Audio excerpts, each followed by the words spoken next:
Everyone, आज के इस रिवीजन सीरीज के सेशन में हम रिवाइज करने वाले हैं क्लास 10th बायोलॉजी के chapter how do organisms reproduce के कुछ और इंटरेस्टिंग टॉपिक्स को। तो चलिए जल्दी से आज के इस सेशन को हम कर लेते हैं स्टार्ट।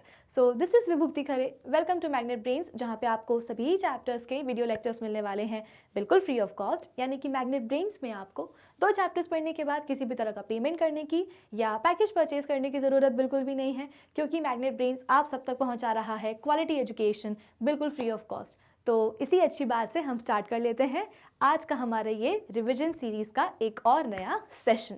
इसके पहले जो सेशन आया था यानी कि ह्यूमन रिप्रोडक्टिव सिस्टम पार्ट 1 कल वाला सेशन, उस सेशन में भी हमने कई सारे टॉपिक्स को डिस्कस किया था, कई सारे टॉपिक्स को हमने रिवाइज किया था। सबसे पहले तो हमने ये देखा था, जल्दी से हम एक क्विक रिकैप कर लेते हैं, कल जो भी हमने चीज़ों को डिस्कस किया है, रिवाइज किया है, उसका हम जल्दी से एक क्विक रिकैप कर लेते हैं। तो कल के सेशन में हमने देखा था कि भाई ह्यूमन बींग्स में रिप्रोडक्शन की प्रोसेस के लिए, यानी कि ह्यूमन बींग्स जो हैं नए ह्यूमन बींग्स को प्रोड्यूस करते हैं, इस प्रोसेस को रिप्रोडक्शन कहते हैं। तो ह्यूमन बींग्स में रिप्रोडक्शन की प्रोसेस के लिए ह्यूमन रिप्रोडक्टिव सिस्टम होता है, ठीक है। इस रिप्रोडक्टिव सिस्टम में आते क्या क्या है, इसमें ऑर्गन्स आते हैं, इसमें कुछ ग्लैंड्स आती हैं और साथ ही साथ कुछ डक्ट्स आती हैं, यानी कि कुछ ट्यूब्स आती हैं। तो ह्यूमन रिप्रोडक्टिव सिस्टम में क्या क्या चीज़ें आएंगी, ऑर्गन्स आएंगे यानी कि सेक्स ऑर्गन्स आएंगे, इसके अलावा कुछ एसेसरी ग्लैंड्स आती हैं और कुछ एसेसरी डक्ट्स यानी कि ट्यूब्स आती हैं, ठीक है। अब जो ह्यूमन बींग्स हैं वो कैसे होते हैं, वो यूनिसेक्सुअल होते हैं, है ना, यानी कि मेल्स अलग होते हैं और फीमेल्स अलग होती हैं। तो मेल्स जो होते हैं उनके पास उनका अलग एक रिप्रोडक्टिव सिस्टम होता है जिसको हम कहते हैं मेल रिप्रोडक्टिव सिस्टम। फीमेल्स जो है उनके पास भी अपना एक अलग रिप्रोडक्टिव सिस्टम होगा जिसको हम कहते हैं फीमेल रिप्रोडक्टिव सिस्टम, ठीक है। इसका मतलब क्या है कि हम कैसे हैं, यूनिसेक्सुअल हैं। मेल की बॉडी में मेल रिप्रोडक्टिव सिस्टम होगा, फीमेल की बॉडी में फीमेल रिप्रोडक्टिव सिस्टम होगा। ऐसा कभी नहीं होगा कि किसी एक ह्यूमन बॉडी में मेल और फीमेल रिप्रोडक्टिव सिस्टम दोनों ही आ जाएं, है ना। फ्लावर्स के केस में ऐसा होता है कि पिस्टल और स्टेमिन जो है एक ही फ्लावर में आ जाता है, जिसको हम बायसेक्सुअल फ्लावर कहते हैं। लेकिन ह्यूमन बींग्स में क्या होगा, अगर मेल की बॉडी है तो उसमें मेल रिप्रोडक्टिव सिस्टम, फीमेल की बॉडी है तो उसमें फीमेल रिप्रोडक्टिव सिस्टम, ठीक है। ये हुआ क्या, यूनिसेक्सुअल होना ह्यूमन बींग्स का। यूनिसेक्सुअल होने के साथ साथ ह्यूमन बींग्स में सेक्सुअल डायमॉर्फिज्म भी देखने को मिलती है। सेक्सुअल डायमॉर्फिज्म का मतलब हमने क्या समझा था कि अगर आपके सामने क्या हो, एक ह्यूमन बॉडी हो, तो उस ह्यूमन बॉडी को आप आराम से देख करके बता सकते हो कि ये ह्यूमन बॉडी एक मेल की है या वो एक फीमेल की है। जो ह्यूमन बॉडी आपके सामने रखी हुई है वो एक आदमी की है या वो एक औरत की है, आप सिंपल देख के बता सकते हो उस ह्यूमन बॉडी को। कैसे, क्योंकि उस ह्यूमन बॉडी में आपको सर्टेन कैरेक्टर्स, कुछ फीचर्स दिखाई देंगे जिनके बेसिस पे आप बोलते हो कि हाँ ये मेल की बॉडी हो सकती है या ये एक फीमेल की बॉडी है, ठीक है। और उन्हीं कैरेक्टर्स को हम क्या कहते हैं, उन्हीं फीचर्स को हम क्या कहते हैं, सेकेंडरी सेक्सुअल कैरेक्टर्स कहते हैं। अब सवाल ये है कि ये सेकेंडरी सेक्सुअल कैरेक्टर्स आते कहाँ से हैं, ये आते हैं प्राइमरी सेक्सुअल कैरेक्टर से, ठीक है। तो जैसे कि मैंने आपको अभी एक्सप्लेन किया कि मेल्स के पास उनका मेल रिप्रोडक्टिव सिस्टम होगा और फीमेल्स के पास उनका फीमेल रिप्रोडक्टिव सिस्टम होगा। इस रिप्रोडक्टिव सिस्टम में क्या क्या आता है, सेक्स ऑर्गन्स आते हैं, डक्ट्स और ग्लैंड्स आती हैं। तो मेल्स के पास उनका जो सेक्स ऑर्गन है वो क्या होता है, टेस्टिस, और फीमेल्स के पास उनका जो सेक्स ऑर्गन है वो क्या होता है, ओवरीज, ठीक है। तो मेल्स के पास है टेस्टिस और फीमेल्स के पास है क्या, ओवरीज। अब ये टेस्टिस और ओवरीज का होना यानी कि सेक्स ऑर्गन्स का होना मेल और फीमेल में, ये उनका प्राइमरी सेक्सुअल कैरेक्टर कहलाता है। मैं आपको ये समझाने की कोशिश कर रही हूं कि कैसे ह्यूमन बींग्स में सेक्सुअल डायमॉर्फिज्म आपको देखने को मिलेगा, ठीक है। तो सेक्सुअल डायमॉर्फिज्म क्यों देखने को मिलेगा, क्योंकि सेकेंडरी सेक्सुअल कैरेक्टरिस्टिक्स होते हैं मेल में भी और फीमेल्स में भी। ये कैरेक्टर्स कहां से आते हैं, सेकेंडरी वाले प्राइमरी सेक्सुअल कैरेक्टर से आते हैं। ये प्राइमरी सेक्सुअल कैरेक्टर है क्या, मेल्स की बॉडी में जो टेस्टिस है और ओवरीज की फीमेल्स की बॉडी में जो ओवरीज है, तो आप बोल सकते हो कि मेल में टेस्टिस होना और फीमेल्स में ओवरीज होना, यही उनका क्या कहलाता है, प्राइमरी सेक्सुअल कैरेक्टर कहलाता है। अब ये जो मेल्स के अंदर टेस्टिस हैं ये क्या करते हैं, कुछ मेल सेक्स हार्मोन रिलीज करते हैं। सिमिलरली फीमेल्स में जो ओवरीज हैं वो कुछ फीमेल सेक्स हार्मोन रिलीज करती हैं, ठीक है, जिसके कारण मेल और फीमेल की बॉडी में सर्टेन कैरेक्टरिस्टिक्स आ जाते हैं जिनके बेसिस पे मेल और फीमेल की जो बॉडी है ना वो क्या हो जाती है, अलग अलग दिखने लगती है। और ये जो चेंजेस आए हैं, ये जो कैरेक्टर्स आए हैं due to the release of sex hormones by sex organs in males and females respectively, इन्हीं कैरेक्टर्स को हम कहते हैं, इन्हीं चेंजेस को हम कहते हैं सेकेंडरी सेक्सुअल कैरेक्टर्स, ठीक है। और ये कब आते हैं, जब मेल या फीमेल अपनी लाइफ के एक प्यूबर्टी के स्टेज में पहुंचते हैं, ठीक है। ऐसा नहीं है कि बचपन से ही जो है मेल और फीमेल की बॉडी में ये हार्मोन्स जो है निकलने लगते हैं, सेक्स हार्मोन्स निकलने लगते हैं और सेकेंडरी सेक्सुअल कैरेक्टर्स भी बचपन से आ जाते हैं, ऐसा नहीं होता है। प्यूबर्टी की स्टेज में पहुंचने के बाद आप बोल सकते हो कि सेक्स हार्मोन्स निकलेंगे मेल और फीमेल की बॉडी में, कुछ कैरेक्टर्स जो है डेवलप हो जाएंगे बॉडी में और उनके कारण मेल और फीमेल की बॉडी अलग अलग दिखने लगती है, जिसको हम सेक्सुअल डायमॉर्फिज्म कहते हैं, ठीक है। तो ह्यूमन बींग्स क्या होंगे, यूनिसेक्सुअल होंगे, प्लस हम बोलते हैं कि उनमें सेक्सुअल डायमॉर्फिज्म आपको देखने को मिलेगी ही मिलेगी। इसके अलावा जिन सेक्स ऑर्गन्स की मैंने बात करी है कि मेल्स के पास टेस्टिस हैं और फीमेल्स के पास ओवरीज हैं, इनका काम इन सेक्स ऑर्गन्स का काम सिर्फ और सिर्फ सेक्स हार्मोन्स रिलीज करना नहीं है, इनका काम है मेल और फीमेल गैमीट को भी बनाना, है ना। तो टेस्टिस क्या करेंगी, मेल सेक्स हार्मोन रिलीज करेंगी और मेल गैमीट बनाएंगी। ओवरीज क्या करेंगी, फीमेल सेक्स हार्मोन रिलीज करेंगी और साथ ही साथ फीमेल गैमीट भी बनाएगी। और अल्टीमेटली होगा क्या, यही मेल और फीमेल गैमीट जो है आपस में फ्यूज कर जाएंगे, इनके बीच में क्या हो जाएगा, फर्टिलाइजेशन हो जाएगा, ठीक है। फर्टिलाइजेशन से जाइगोट बनेगा, जाइगोट में हम बोलते हैं कि फर्दर सेल डिवीजन होता है, एम्ब्रियो बनता है और फिर ये एम्ब्रियो कहाँ जाकर के इम्प्लांट होता है, तो फीमेल की बॉडी के अंदर, फीमेल बॉडी के अंदर जो यूट्रस होता है, ठीक है, यूट्रस जो कि हम बोलते हैं कि काफ़ी स्ट्रॉन्ग मस्कुलर ऑर्गन होता है, तो इसी मस्कुलर ऑर्गन की जो अंदर वाली लेयर होती है एंडोमेट्रियम, उसमें जाकर के ये डेवलपिंग एम्ब्रियो जो है जाकर के इम्प्लांट हो जाता है। और जैसे ही एम्ब्रियो इम्प्लांट हुआ यूट्राइन एंडोमेट्रियम में, उसे हम कहते हैं क्या, प्रेगनेंसी, ठीक है। यानी कि फीमेल बॉडी ने क्या कर लिया है, कंसीव कर लिया है, यानी कि वो प्रेग्नेंट हो गई है। अब ये जो प्रेगनेंसी का पूरा पीरियड है ये कब तक चलेगा, 9 महीने तक चलेगा, ठीक है। 9 महीने के बाद जो है बच्चा बाहर आ जाएगा। फिर अब सवाल ये आता है, आपकी एनसीईआरटी में भी जो है ना एक हेडिंग दी गई है कि क्या होगा अगर एग फर्टिलाइज ना हो। भाई हर महीने जो है ओवरी क्या करती है, एक एक सेकेंडरी oocyte जो है रिलीज करती है, कभी लेफ्ट वाली, कभी राइट वाली, कभी लेफ्ट वाली, कभी राइट वाली, ऑल्टरनेट मंथ्स में, है ना।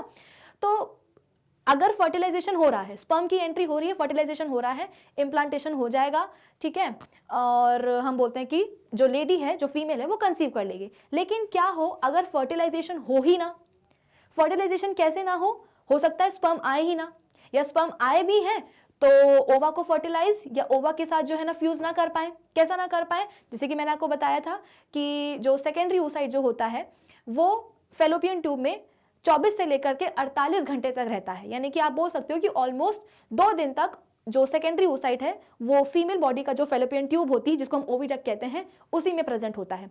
फेलोपियन ट्यूब आप बोल सकते हो कि फर्टिलाइजेशन की साइट होती है। इम्प्लांटेशन कहाँ होता है, यूट्रस में होता है, लेकिन फर्टिलाइजेशन कहाँ होता है, फेलोपियन ट्यूब में होता है। तो 2 दिन तक क्या होगा, जो फीमेल गैमेट है वो इंतजार करेगा स्पर्म का, मेल गैमेट का। अगर इस बीच में वो आता है तो बहुत अच्छी बात है, फर्टिलाइजेशन होने के चांसेस हैं। और अगर नहीं आता है तो फिर नहीं आएगा तो क्या होगा, अल्टीमेटली जो सेकेंडरी oocyte है, जो फीमेल गैमेट है, वो क्या हो जाएगा, डेड हो जाएगा, है ना। तो एनसीईआरटी की एक लाइन है कि भाई अगर फर्टिलाइजेशन ना हो, एग का फर्टिलाइजेशन ना हो तो फिर क्या होगा, तो फिर मेंस्ट्रुअल साइकिल होगी। कौन सी मेंस्ट्रुअल साइकिल, जो कि आज के सेशन में हम रिवाइज करने वाले हैं। हमारा सबसे पहला जो आज के सेशन का टॉपिक होगा वो मेंस्ट्रुअल साइकिल ही होगा, ठीक है। इसके बाद में हम बात करेंगे रिप्रोडक्टिव हेल्थ की।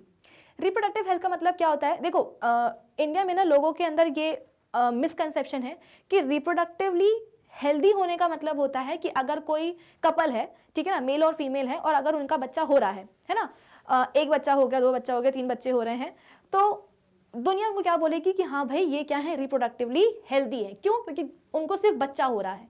तो बच्चा होने की प्रोसेस को, या आप बोल सकते हो कि इनको बच्चे हो रहे हैं, इस रीजन से उनको मान लिया जाता है कि वो रिप्रोडक्टिवली हेल्दी है, जबकि ऐसा नहीं है।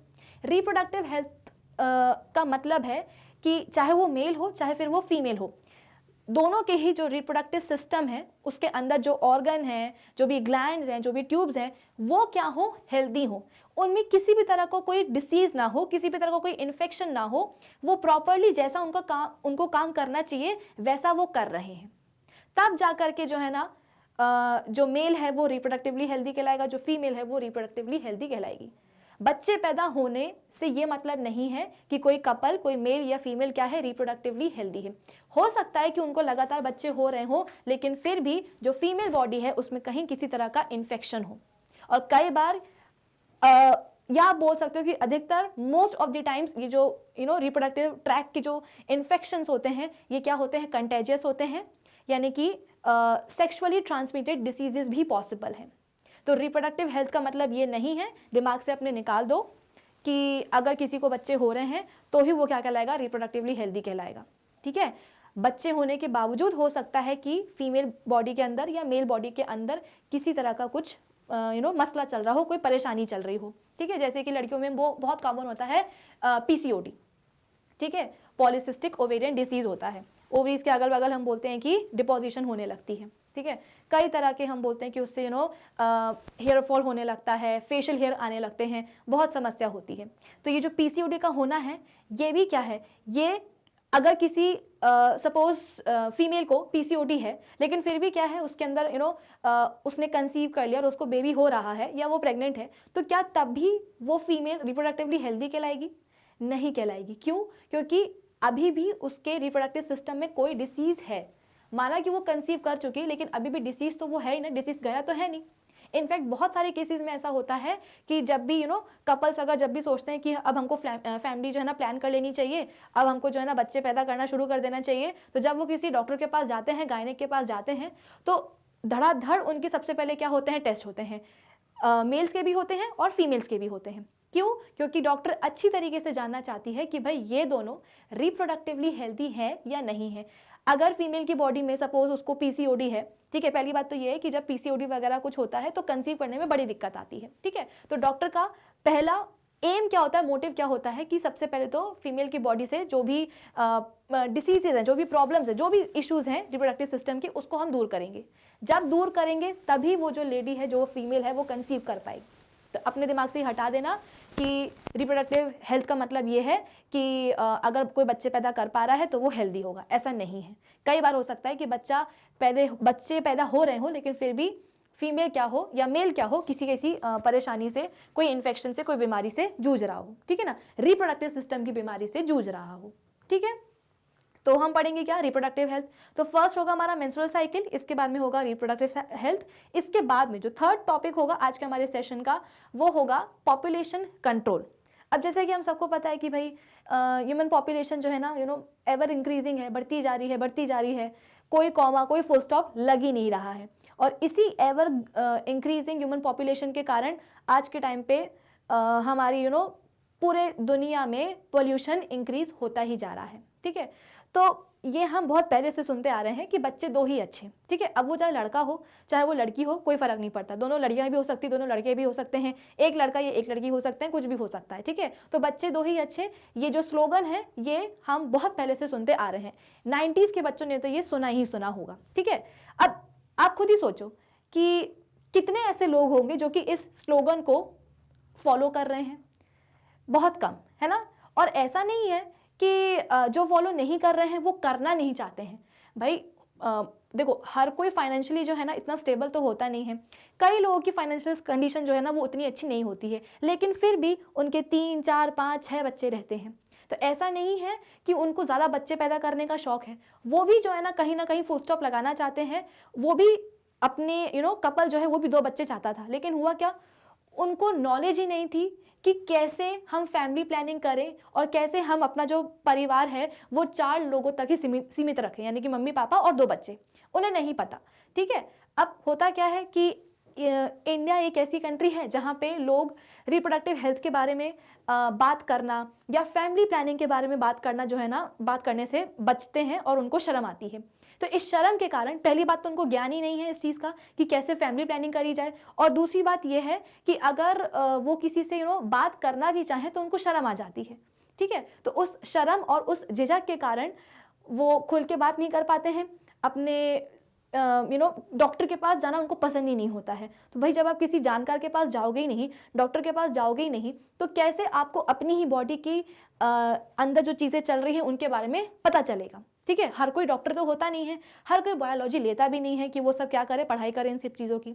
ठीक है, तो इस सेशन में हम क्या सीखेंगे, पॉपुलेशन को कंट्रोल करने के कुछ मेजर्स के बारे में भी हम सीखेंगे, उनको हम रिवाइज करेंगे। तो कुल मिलाकर के अगर मैं कंक्लूड करना चाहूँ तो आज के इस पूरे सेशन में हमें 3 चीज़ें पढ़नी हैं, मेंस्ट्रुअल साइकिल और रिप्रोडक्टिव हेल्थ और साथ ही साथ पॉपुलेशन कंट्रोल के कुछ मेजर्स, ठीक है।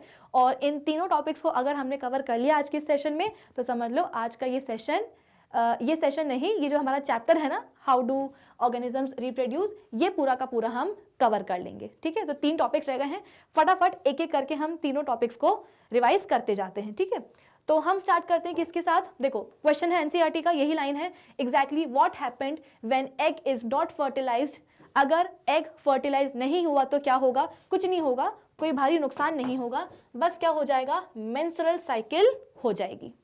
अगर एग फर्टिलाइज नहीं हुआ है तो क्या होगा, मेंस्ट्रुअल साइकिल हो जाएगी, ठीक है। बेसिकली ये जो मेंस्ट्रुअल साइकिल है ये आप बोल सकते हो कि एक कैरेक्टरिस्टिक फीचर होता है। किसका होता है, तो फीमेल प्राइमेट्स का।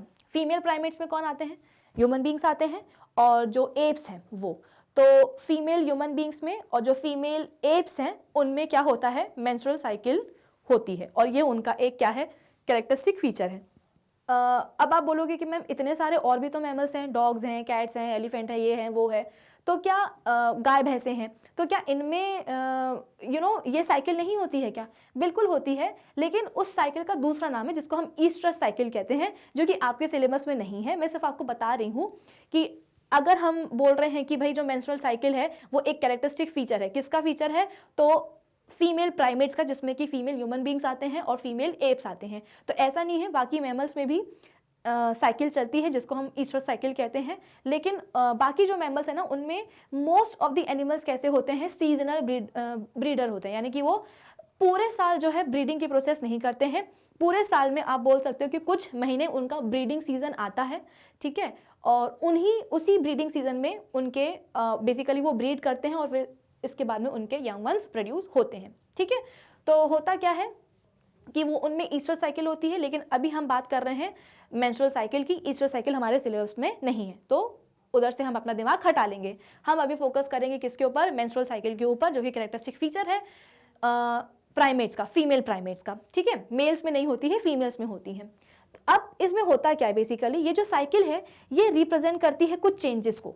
क्या बोला मैंने कि ये जो मेंस्ट्रुअल साइकिल है ना ये रिप्रेजेंट करती है कुछ चेंजेस को। कौन से चेंजेस, जो कि फीमेल रिप्रोडक्टिव सिस्टम के अंदर होते हैं।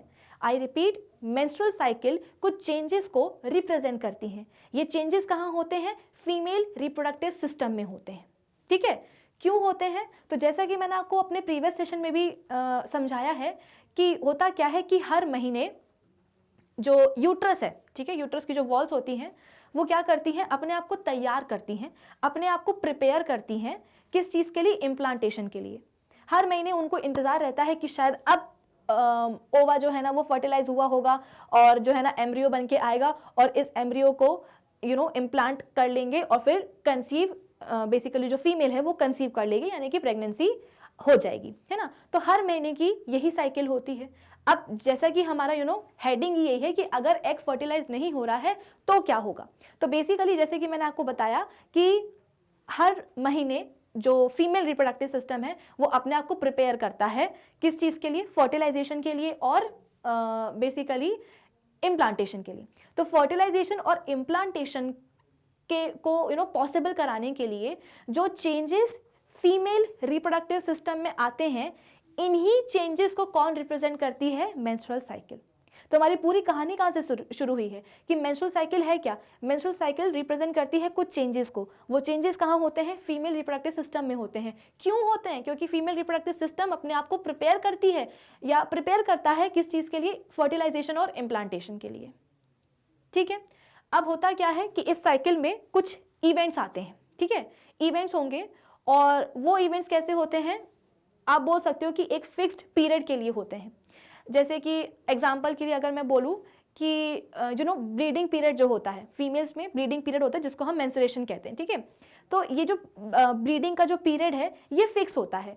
आप बोल सकते हो कि on an average human females में 4 से 5 दिनों के लिए मेंस्ट्रुएशन होता है, यानी कि वेजाइनल ब्लीडिंग होती है, है ना। तो यहाँ पे क्या हुआ, हमने एक फिक्स्ड ड्यूरेशन, एक फिक्स्ड पीरियड डिसाइड कर दिया है एक इवेंट के लिए। मेंस्ट्रुएशन क्या है, मेंस्ट्रुएशन हम बोलते हैं कि मेंस्ट्रुअल साइकिल का ही एक फेज होता है, एक इवेंट है बेसिकली, लेकिन इस इवेंट का हमने एक ड्यूरेशन डिसाइड कर दिया है कि भाई 4 से 5 दिन होगा। ऐसा नहीं है कि पूरे महीने जो है ना ब्लीडिंग होती रहती है, नहीं होती है, सिर्फ एक निश्चित समय के लिए होती है, एक फिक्स्ड ड्यूरेशन के लिए होती है, यानी कि 4 से 5 दिन, ठीक है। तो मेंस्ट्रुअल साइकिल में कुछ इवेंट्स आते हैं और ये इवेंट्स जो हैं वो फिक्स्ड ड्यूरेशन के लिए होते हैं, ठीक है। और ये जो इवेंट्स है ना, ये होते कैसे हैं, बेसिकली साइक्लिक पैटर्न में होते हैं, साइकिल बनती है, इसीलिए तो नाम पड़ा है क्या, मेंस्ट्रुअल साइकिल। साइक्लिक पैटर्न में जो है ना ये इवेंट्स चलते रहते हैं, यानी कि ये क्या होंगे, रिपीट होते रहेंगे, ठीक है।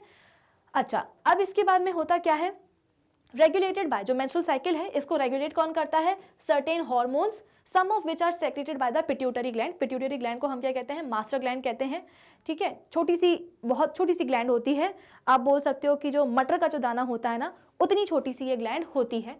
और हार्मोन्स बेसिकली इस पूरी मेंस्ट्रुअल साइकिल को रेगुलेट करते हैं। पूरा खेल जो है ना मेंस्ट्रुअल साइकिल का, वो कौन करता है, वो करते हैं हार्मोन्स, ठीक है। अभी हम देखेंगे। फिर इसके बाद में जो मेंस्ट्रुअल साइकिल का जो स्टार्ट है वो कब होता है, at the age of 11 to 13 called menarche, ठीक है। जैसे कि मैंने आपको बताया था कि 10 साल की उम्र के बाद में कौन सी स्टेज आती है, प्यूबर्टी की स्टेज आती है। और इसी प्यूबर्टी की स्टेज में जो आप बोल सकते हो कि जो अभी हम बात कर रहे हैं किसकी, ह्यूमन बींग्स की, तो ह्यूमन बींग्स में जो फीमेल्स हैं उनमें हम बोलते हैं कि 10 के बाद यानी कि 11 से 13 साल के बीच में जो मेंस्ट्रुअल साइकिल है वो क्या हो जाती है, स्टार्ट हो जाती है। और जो इनिशिएशन होता है, जो स्टार्ट होता है मेंस्ट्रुअल साइकिल का, उसे हम क्या कहते हैं, मेनार्क कहते हैं, ठीक है। तो ये कुछ वर्ड्स हैं जो कि आपको याद रखने हैं, जैसे कि मेनार्क है, आगे हम पढ़ेंगे मेनोपॉज, ठीक है। तो मेनार्क क्या है, जो इनिशिएशन होता है मेंस्ट्रुअल साइकिल का फीमेल्स में, कब, 11 से 13 साल की उम्र के बीच में, उसे हम कहते हैं मेनार्क, ठीक है। अब होता क्या है कि जिंदगी भर ये जो मेंस्ट्रुअल साइकिल है ये नहीं चलती है, अल्टीमेटली एक स्टेज ऐसी आती है जहां पे जाकर के ये मेंस्ट्रुअल साइकिल क्या हो जाती है, रुक जाती है, और उसे हम क्या कहते हैं, मेनोपॉज कहते हैं। और ये कब होता है, जब फीमेल जो है 50 या आप बोल सकते हो कि 55 की उम्र के करीब पहुंच जाती है। तो 11 से 13 की उम्र में मेंस्ट्रुअल साइकिल स्टार्ट होती है, जिसको हम मेनार्क कहते हैं, और 50 से 55 साल की उम्र में पहुंचते पहुंचते ये साइकिल जो है रुक जाएगी, जिसे हम क्या कहते हैं, मेनोपॉज कहते हैं, ठीक है। अब यहाँ से शुरू हुई है, यहाँ पे आकर के खत्म हो रही है, टर्मिनेट हो रही है, लेकिन इसके बीच में एक ऐसा पीरियड भी आता है जहाँ पे जो साइकिल है वो कुछ टाइम के लिए टेम्परेरीली सस्पेंड हो जाती है। और वो कब होता है, प्रेगनेंसी एंड लैक्टेशन के दौरान, ठीक है। हम सबको पता है कि प्रेगनेंसी के बाद में इंटेंस ब्रेस्ट फीडिंग कराई जाती है नन्हे से बच्चे को, ठीक है। 6 महीने तक का जो पीरियड है वो इंटेंस ब्रेस्ट फीडिंग का कहलाया जाता है, और उस 6 महीने की पीरियड में बच्चे को कुछ भी ऊपर से देने की ज़रूरत नहीं पड़ती है। कोई ऊपर का गाय भैंस का कोई दूध नहीं दिया जाता है, कोई दाल चावल नहीं दिया जाता है, कोई दाल सब्जी रोटी कुछ देने की ज़रूरत नहीं होती है। माँ का दूध ही क्या होता है, मोर देन इनफ होता है, ठीक है। तो प्रेगनेंसी और लैक्टेशन का जो पीरियड होता है, जिसमें हम बोलते हैं कि इंटेंसिव जो लैक्टेशन पीरियड है वो कब होता है, 6 महीने का होता है। तो इस दौरान भी जो मेंस्ट्रुअल साइकिल है वो क्या हो जाती है, थोड़े टाइम के लिए सस्पेंड हो जाती है, रुक जाती है। परमानेंटली नहीं रुकी है, परमानेंटली कब रुकेगी, मेनोपॉज में, यानी कि 50 या 55 साल की उम्र में। लेकिन जब प्रेगनेंसी होती है, लैक्टेशन पीरियड होता है, उस टाइम के लिए भी हम बोलते हैं कि मेंस्ट्रुअल साइकिल क्या हो जाती है, थोड़े टाइम के लिए आप बोल सकते हो कि सस्पेंड हो जाती है, ठीक है। अब एक काम कर, अब जो भी इवेंट्स आते हैं मेंस्ट्रुअल साइकिल में उनको हम फटाफट से डिस्कस कर लेते हैं, ठीक है। तो ध्यान से देखिएगा, जो मेंस्ट्रुअल साइकिल है ना, कुल मिलाकर के उसमें 4 फेजेस आते हैं। मेंस्ट्रुअल साइकिल में कितने फेज आएंगे, 4 फेज आएंगे। उन चारों फेज का नाम क्या है, तो सबसे पहले हम पढ़ेंगे मेंस्ट्रुअल फेज। मेंस्ट्रुअल साइकिल में हम बात करेंगे सबसे पहले मेंस्ट्रुअल फेज की। इसके बाद में कौन सा फेज आएगा, फॉलिकुलर फेज। फॉलिकुलर फेज के बाद में कौन सा आएगा, ओव्यूलेशन फेज। और ओव्यूलेशन के बाद में कौन सा आएगा, ल्यूटियल फेज आएगा, ठीक है। तो मेंस्ट्रुअल फेज के बाद आएगा फॉलिकुलर, फॉलिकुलर के बाद आएगा ओव्यूलेशन, ओव्यूलेशन के बाद में आएगा ल्यूटियल, ल्यूटियल के बाद में क्या होगा, ल्यूटियल के बाद में फिर से हम बोलते हैं आ जाएगा मेंस्ट्रुअल फेज। और फिर से हम बोलते हैं कि फॉलिकुलर आएगा, ओव्यूलेशन आएगा, ल्यूटरल फेज आएगा, दोबारा से मेंस्ट्रुअल फेज आ जाएगा। तो जैसे कि मैंने आपको बताया था कि जो मेंस्ट्रुअल साइकिल होती है उसमें कुछ इवेंट्स आते हैं और ये जो इवेंट्स हैं वो चलते रहते हैं। कैसे चलते रहेंगे? तो एक साइक्लिक पैटर्न में चलते रहेंगे, यानी कि वो रिपीट होते रहेंगे होते रहेंगे होते रहेंगे। ठीक है, चलो एक काम करते हैं। अच्छा, सबसे पहले तो हमको ये समझना होगा कि जो मेंस्ट्रुअल साइकिल है वो होती कितने दिन की है। तो ऑन एन एवरेज मैं आपको बताती हूँ कि एक मेंस्ट्रुअल साइकिल जो है वो होती है 28 डेज की, यानी कि इन 28 डेज में आपको ये चारों फेजेस दिखाई देने वाले हैं। ठीक है, ये चारों फेजेस कितने दिन में हो जाते हैं? 28 डेज में हो जाते हैं। तो हम बोलते हैं कि 28 डेज में एक मेंस्ट्रुअल साइकिल हो गई है। अब हो सकता है क्या होता ही है कि कुछ फीमेल्स में ये जो मेंस्ट्रुअल साइकिल है ना वो एग्जैक्टली 28 डेज की नहीं होती है। हो सकता है कि 30 दिन की हो सकता है 31 दिन की हो, या हो सकता है कम भी हो सकता है, 25 दिन की भी हो सकती है, 26 दिन की भी हो सकती है। तो ये कोई चीज़ एबनॉर्मलिटी नहीं है ना, कि अगर आप बोल रहे हो कि जो हमारी मेंस्ट्रुअल साइकिल है वो 25 दिन की ही है, या हमारी जो मेंस्ट्रुअल साइकिल है वो 31 दिन की है, लेकिन आप हमको बोल रहे हो कि कितने की होनी चाहिए? 28 डेज की होनी चाहिए। ऐसा ज़रूरी नहीं है। कुछ लोगों का सिस्टम का पैटर्न ही वही होता है कि 31 दिन में होती है, या 25 दिन में होती है, या 26 दिन में होती है। इसमें कोई एबनॉर्मलिटी नहीं है, डॉक्टर के पास भागने की ज़रूरत नहीं है। ठीक है, बस इस चीज़ का ध्यान रखना चाहिए कि मेंस्ट्रुएशन टाइम टू टाइम हो, है ना। जो भी ड्यू डेट होती है, जैसे कि सपोज जनवरी महीने की 15 तारीख को जो है ना पीरियड्स हुए हैं, तो नेक्स्ट मंथ फरवरी में 15 के ही आसपास हों, है ना। आप बोल सकते हो कि 12-13 को भी हो सकता है, या 15 से कभी कभी ज़्यादा भी हो जाता है ना, तो 16-17 को भी हो सकता है, 18 को भी हो सकता है। तो आप 5 दिन पहले और 5 दिन बाद -5 डेज +5 डेज आप ले सकते हो, लेकिन इससे कम या ज़्यादा डेज आप काउंट नहीं कर सकते। जैसे कि अगर आपके जनवरी में 15 जैन को पीरियड्स आए हैं और नेक्स्ट मंथ में यानी कि फरवरी में अगर आपके पीरियड्स जो हैं वो 5 फैब को आ गए हों, तो ये कोई ना कोई अबनॉर्मलिटी शो कर सकता है। क्यों? क्योंकि आपके आने कब चाहिए थे? नेक्स्ट मंथ फरवरी में 15 को, लेकिन आए कब? 5 फरवरी को। तो ये इतना गैप नहीं होना चाहिए, है ना। 2-3 दिन ऊपर नीचे चल जाता है, 5 दिन ऊपर नीचे चल जाता है, लेकिन 10 दिन ऊपर नीचे नहीं चलता है। ठीक है, तो ये कोई अबनॉर्मलिटी नहीं है। तो 28 दिन की होती है ये, करीब करीब 1 महीना, और 5 दिन ऊपर 5 दिन नीचे चल सकता है। तो अब हम क्या करते हैं ना, सबसे पहले हम मेंस्ट्रुअल फेज ही पढ़ लेते हैं। ये जो मेंस्ट्रुअल फेज है इसमें होता क्या क्या है। जैसे कि मैंने आपको बताया था कि बहुत सारे इवेंट्स होते हैं। ठीक है, तो मेंस्ट्रुअल फेज में कौन कौन से इवेंट्स होते हैं?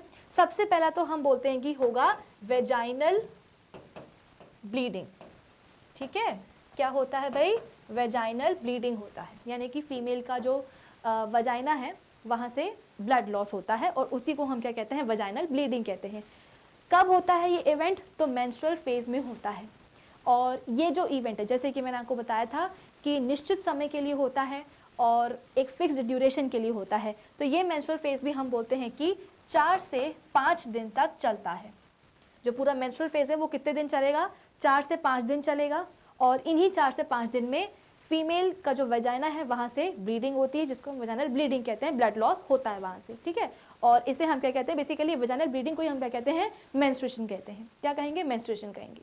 ठीक है, अब सवाल ये है कि आखिर ये वजाइनल ब्लीडिंग या ये मेंस्ट्रुअल फेज हो क्यों रहा है? तो इसका रीज़न ये है कि अभी मैंने आपको बताया कि जो पूरी साइकिल है ये किसकी वजह से हो रही है? क्योंकि फीमेल का जो रिप्रोडक्टिव सिस्टम है वो हमेशा अपने आप को for the process of fertilization and for the process of implantation ready करता रहता है ना। उसकी प्रिपरेशन चलती रहती है कि अब शायद जो है ना कोई एम्ब्रियो आ जाए, उसको इम्प्लांट कर ले, इम्प्लांट करने के बाद प्रेगनेंसी हो जाए, कंसीव हो जाए, है ना। तो हमेशा फीमेल रिप्रोडक्टिव सिस्टम क्या करेगा? फर्टिलाइजेशन और इम्प्लांटेशन की तैयारी में लगा ही रहता है। और इसी तैयारी में एक चीज़ होती है ये कि यूट्रस की जो अंदर वाली वॉल होती है, मतलब वॉल की जो इनर वाली लेयर होती है जिसको हम एंडोमेट्रियम कहते हैं, हमने अपने प्रीवियस सेशन में बात करी थी एंडोमेट्रियम की। ये एंडोमेट्रियम जो है वो काफ़ी थिक होने लगती है, यानी कि आप बोल सकते हो कि यहाँ पे ब्लड डिपॉजिट होने लगता है। ठीक है, ना सिर्फ यूट्राइन एंडोमेट्रियम थिक होंगी, बल्कि अगर जैसे ये यूट्रस है, ठीक है, इस यूट्रस के अंदर हम बोलते हैं कि जो यूट्राइन एंडोमेट्रियम है वो कुछ इस तरीके से थिक हो जाएगी और वो ऐसे फोल्ड्स भी बना लेगी। ठीक है, जो यूट्राइन एंडोमेट्रियम है वो काफ़ी थिक हो जाती है, और साथ ही साथ हम बोलते हैं कि आप बोल सकते हो कि कुछ फोल्ड्स भी बना लेती है। ठीक है, तो होगा क्या, अब ये थिकनेस क्यों हो रही है, ये फोल्डिंग्स क्यों बन रहे हैं, क्योंकि यूट्राइन एंडोमेट्रियम क्या चाह रही है कि कोई एम्ब्रियो आए, है ना, एम्ब्रियो आए और इस एंडोमेट्रियम पे आकर के चिपक जाए तो इम्प्लांटेशन हो जाए। अब हुआ क्या, एम्ब्रियो आया ही नहीं, एम्ब्रियो बना ही नहीं। क्यों नहीं बना, क्योंकि फर्टिलाइजेशन की प्रोसेस नहीं हुई। तो होगा क्या, अल्टीमेटली ये जो वॉल थिक हुई है ना, ये क्या होगी, अब झड़ती जाएगी, झड़ती जाएगी। कैसे झड़ेगी, तो वेजाइनल ब्लीडिंग के फॉर्म में ही झड़ेगी, यानी कि मेंस्ट्रुएशन के फॉर्म में ही शेड होगी। ठीक है, और इस फेज में होता क्या है, बेसिकली जो प्रोजेस्टेरॉन हार्मोन है, कौन सा हार्मोन, प्रोजेस्टेरॉन हार्मोन, ये बहुत ही कम हो जाता है। ठीक है, प्रोजेस्टेरॉन हार्मोन का जो लेवल है वो क्या हो जाता है, काफ़ी कम हो जाता है। लो प्रोजेस्टेरॉन लेवल के कारण ये चीज़ें देखने को मिलती हैं। मैंने आपको प्रीवियस सेशन में बताया था जब हम पढ़ रहे थे कि किस तरीके से फीमेल गैमेट का फॉर्मेशन होता है, तो वहाँ पे मैंने आपको बताया था कि जो ग्रेफियन फॉलिकल है, ठीक है, उस ग्रेफियन फॉलिकल से ओव्यूलेशन के टाइम पे क्या होता है, सेकेंडरी oocyte बाहर आ जाता है। ठीक है, बाहर आने के बाद में जो फटा हुआ यानी कि जो रप्चर्ड ग्रेफियन फॉलिकल है वो किस में कन्वर्ट हो जाता है, कॉर्पस ल्यूटियम में। और यही corpus luteum basically yellow colour की बॉडी होती है, ये क्या करती है, प्रोजेस्टेरॉन हार्मोन रिलीज करती है। प्रोजेस्टेरॉन हार्मोन को हम क्या कहते हैं, फीमेल सेक्स हार्मोन भी कहते हैं। तो होगा क्या, इस मेंस्ट्रुअल फेज में प्रोजेस्टेरॉन हार्मोन का लेवल बहुत ही कम हो जाएगा, जिसके कारण यूट्रस की जो एंडोमेट्रियम है, जो कि काफ़ी थिक हो गई थी, काफ़ी उसमें फोल्ड्स डेवलप हो गए थे, ताकि वो क्या करे, एक एम्ब्रियो को अपने अंदर इम्प्लांट करा सके।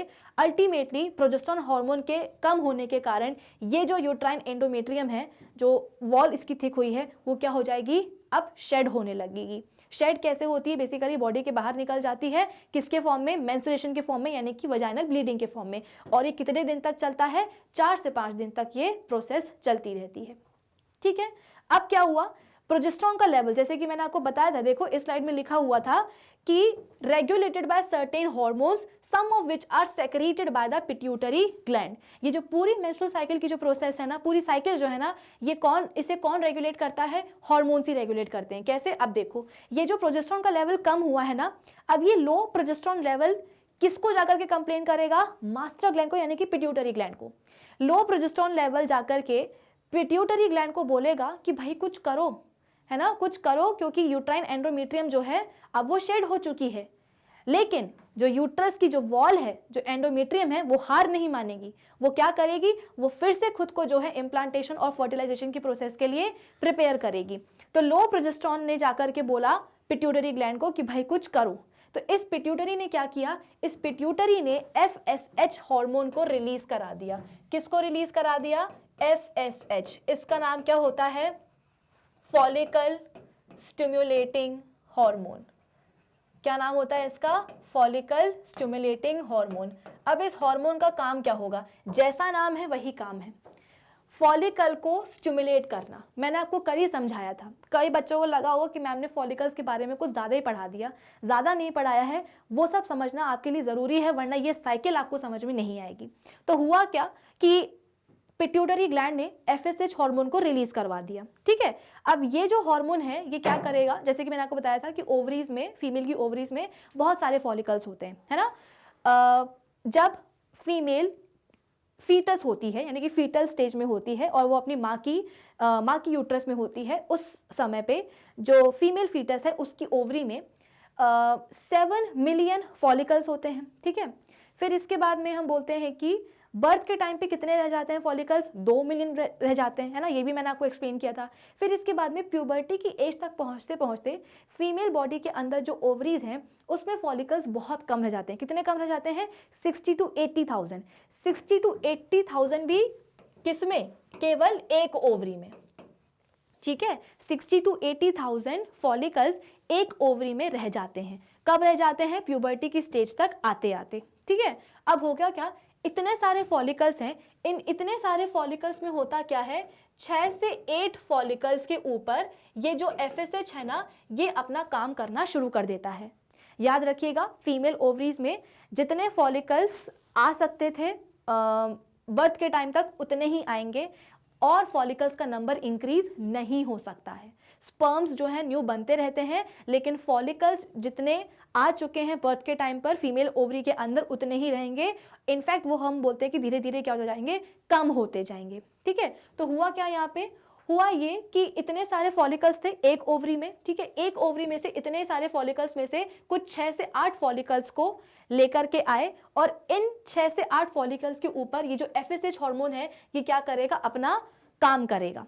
ठीक है, अब ये जो फॉलिकल्स हैं इनको क्या करवाया जाएगा, ग्रो करवाया जाएगा। ठीक है, 6 से 8 फॉलिकल्स को ग्रो करवाया जाएगा। कौन ग्रो करवाएगा, तो यही FSH हार्मोन।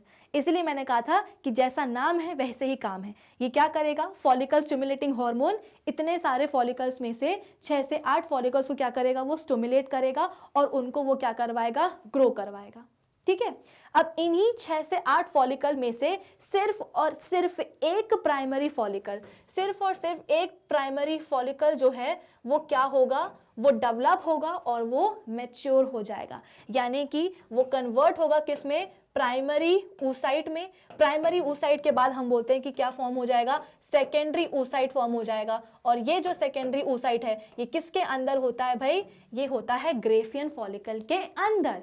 यही तो है ग्रेफियन फॉलिकल। कल मैंने आपको पूरी प्रोसेस समझाई थी कि कैसे ग्रेफियन फॉलिकल बनता है। वहाँ बहुत सारे फॉलिकल्स होते हैं, उनमें से केवल एक फॉलिकल क्या होगा, ग्रो करेगा, मैच्योर होगा। ठीक है, मैच्योरेशन के बाद में हम बोलते हैं कि उसके अंदर प्राइमरी oocyte आएगा। अब इस प्राइमरी oocyte के अराउंड बाकी की जो फॉलिकुलर सेल्स हैं वो चिपके रहते हैं। ठीक है, फिर इसके बाद में वो और मैच्योर होगा और क्या बनाएगा, सेकेंडरी oocyte बनाएगा। तो इस सेकेंडरी oocyte के अराउंड भी बहुत सारे फॉलिकुलर सेल्स अरेंज होते हैं, लेकिन कैसे, एक स्पेसिफिक पैटर्न में, कि सेकेंडरी oocyte के अराउंड एक कैविटी बन जाती है जिसको हम कहते हैं एंट्रम। तो ये एंट्रम और सेकेंडरी oocyte इन सबको मिला के हम क्या कहते हैं, ग्राफियन फॉलिकल। तो यहाँ पे हम बोलते हैं कि ग्राफियन फॉलिकल, GF मैंने शॉर्ट में लिख दिया है, ग्राफियन फॉलिकल बन चुका है।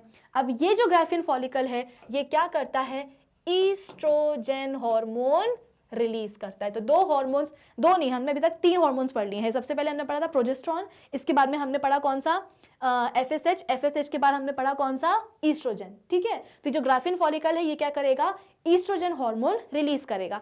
अब ये जो ईस्ट्रोजन हार्मोन है ये क्या करेगा, यूट्रस की जो एंडोमेट्रियम है, जो कि हुआ क्या था, मेंस्ट्रुअल फेज में शेड हो गई थी, अब रिपेयर भी तो होना पड़ेगा ना। जैसे कि मैंने आपको बताया था कि एंडोमेट्रियम जो है वो कभी हार नहीं मानेगी, कि एक बार जो है ना जो आप बोल सकते हो कि एम्ब्रियो उसको नहीं मिला तो अगली बार वो गुस्सा होकर के बैठ जाएगी, अब अगली बार हमें तैयारी करनी नहीं है। क्यों, क्योंकि पिछले बार हम तैयारी करके बैठे थे लेकिन ऊपर से एम्ब्रियो आया ही नहीं, इम्प्लांटेशन हुआ ही नहीं, इम्प्लांटेशन छोड़ो फर्टिलाइजेशन तक नहीं हुआ था, तो वो गुस्सा होकर के नहीं बैठेगी। होगा क्या, ईस्ट्रोजन हार्मोन की हेल्प से यूट्रस की जो एंडोमेट्रियम है वो क्या करेगी, खुद को रिपेयर करेगी।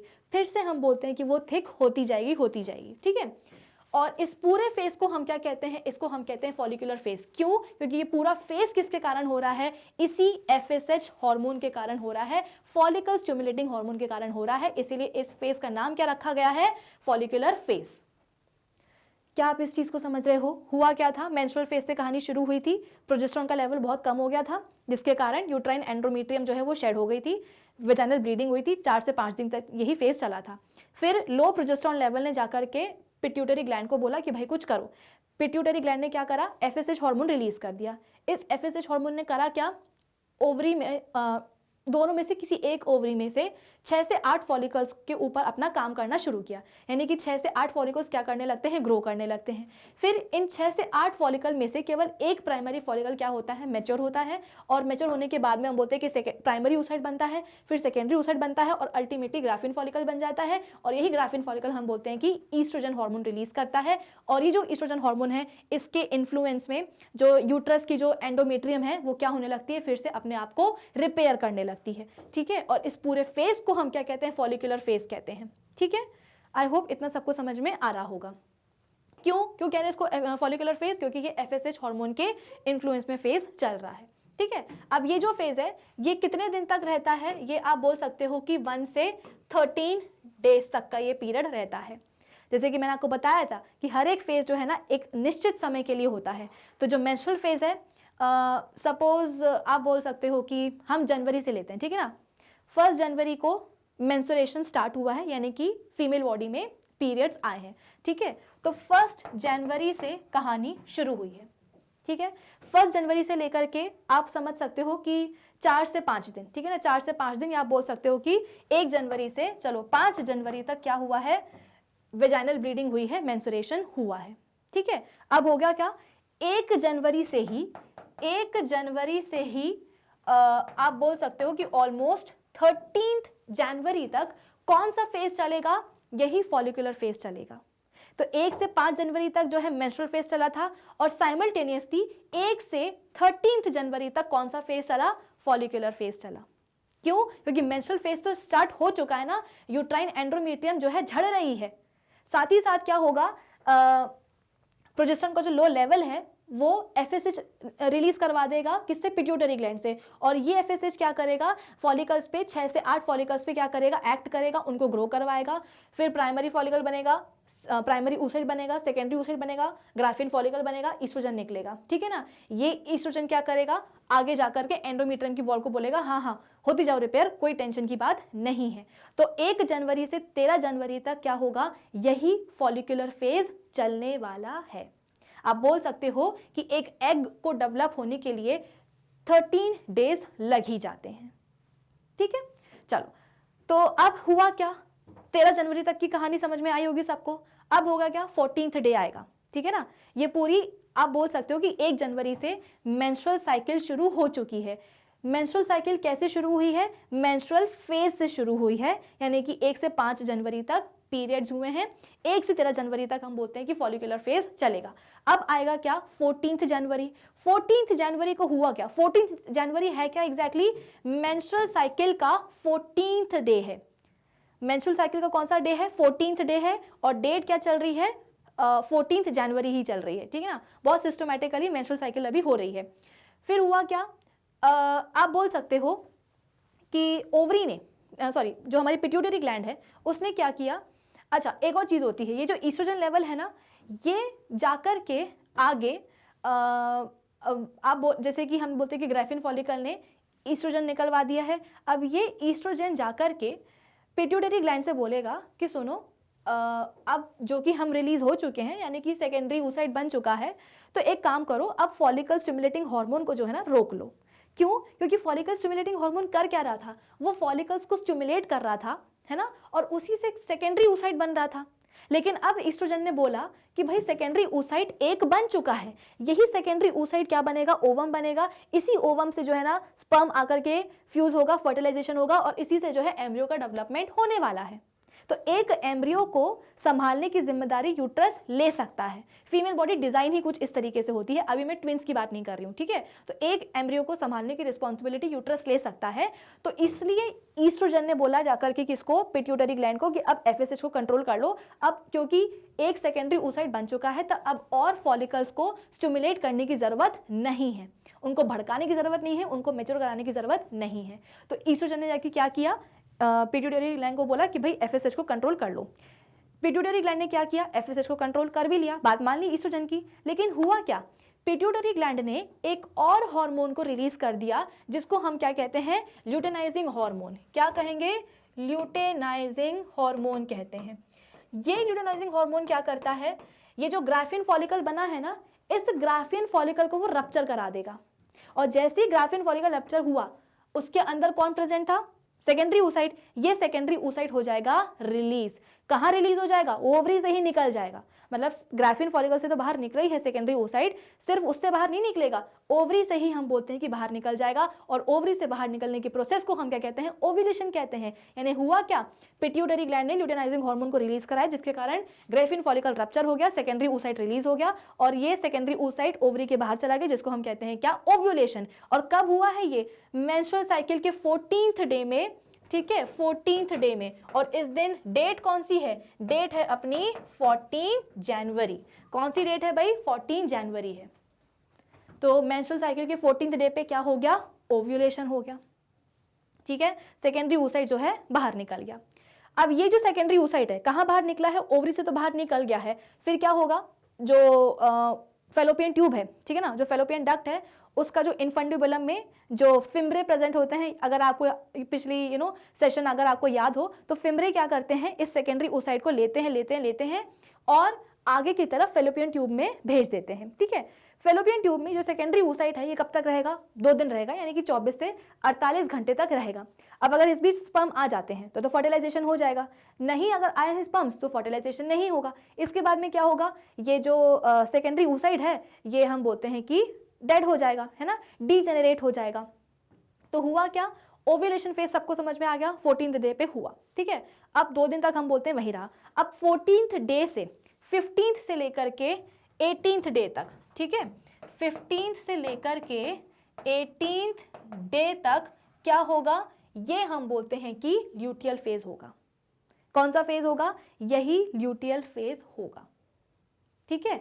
इस फेज में क्या होगा, बेसिकली आप बोल सकते हो कि अब जो सेकेंडरी oocyte है वो जाके क्या करेगा, फेलोपियन ट्यूब में वेट करेगा, ठीक है।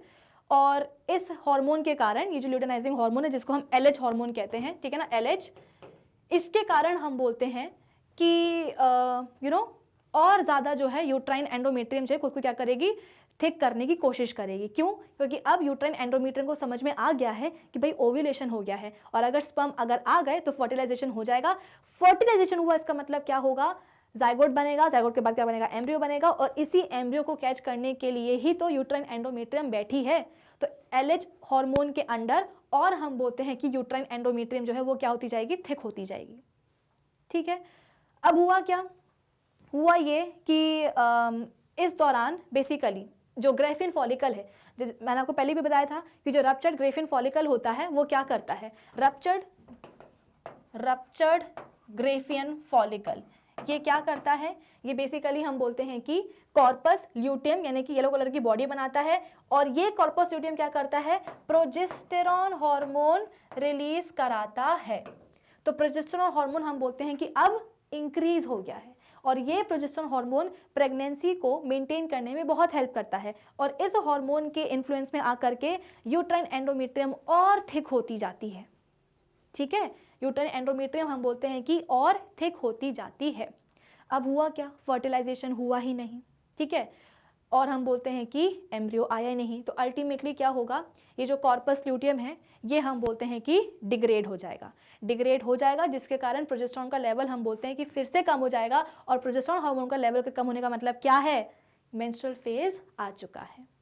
तो ये जो पूरा ल्यूटियल फेज है ना, ये कब से कब तक चलता है, तो 15th मेंस्ट्रुअल साइकिल के 15th से लेकर के 28th डे तक चलता है, यानी कि अब इस दौरान डेट क्या हो गई है, इस दौरान डेट हो गई है 15 जनवरी से 28 जनवरी। तो मैंने आपको पूरा हिसाब बता दिया है कि कैसे एक मेंस्ट्रुअल साइकिल जो है वो 28 डेज की होती है।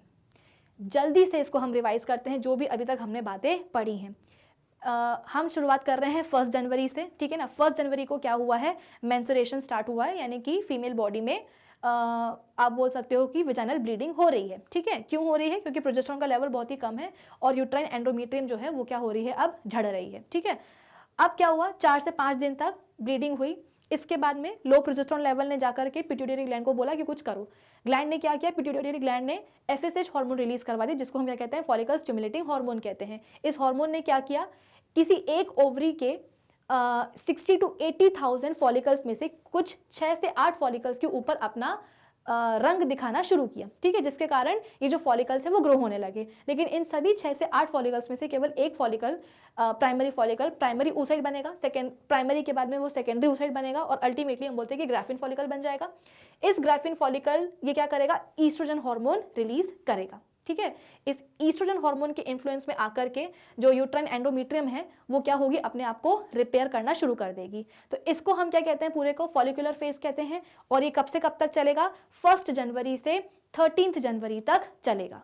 मेंस्ट्रुएशन कब तक चला था, 1 से 5 जनवरी तक, लेकिन 1 से 13 जनवरी तक कौन चलेगा, फॉलिकुलर फेज चलेगा। यानी कि आप बोल सकते हो कि 1 से 5 जनवरी तक क्या हो रहा है, यूट्राइन एंडोमेट्रियम जो है शेड हो रही है, लेकिन 1 से 13 जनवरी तक क्या हो रहा है, जो फीमेल रिप्रोडक्टिव सिस्टम है वो एग की बेसिकली आप बोलते हैं कि एग को फॉर्मेशन करने में लगा हुआ है। क्योंकि हमको पता है कि सेकेंडरी oocyte से ही क्या बनने वाला है, एग बनने वाला है। तो पूरे 13 दिन का वक्त लग जाता है एग के फॉर्मेशन के लिए, ठीक है।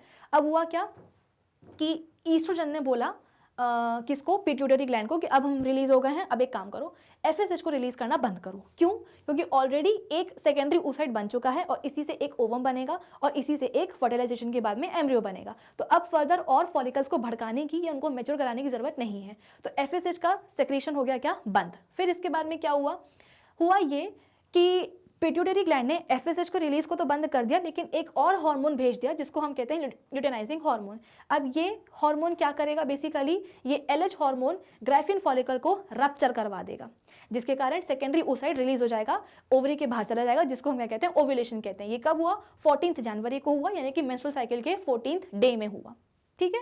अब क्या हुआ, जो रप्चर्ड ग्राफिन फॉलिकल है वो क्या बनाएगा, कॉर्पस ल्यूटियम, यानी कि येलो कलर की बॉडी बनाएगा, और ये corpus luteum basically progesterone hormone को रिलीज करवाएगा, ठीक है। तो आप बोल सकते हो कि ओव्यूलेशन फेज एक ही दिन का होता है, यानी कि जो मेंस्ट्रुअल साइकिल है उसमें जो 14th डे है वो क्या होता है, ओव्यूलेशन फेज कहलाता है। उसके बाद में 15th डे से लेकर के 28th डे तक करीब करीब आप बोल सकते हो कि 12 से 13 दिन तक कौन सा फेज चलता है, ल्यूटियल फेज चलता है, जिसमें कि जो प्रोजेस्टेरोन हार्मोन है इसका लेवल काफ़ी बड़ा रहता है, और जो यूट्राइन एंडोमेट्रियम है वो क्या करती रहती है, इंतजार करती रहती है, और इस इंतजार में अपनी वॉल्स को थिक करती जाती है।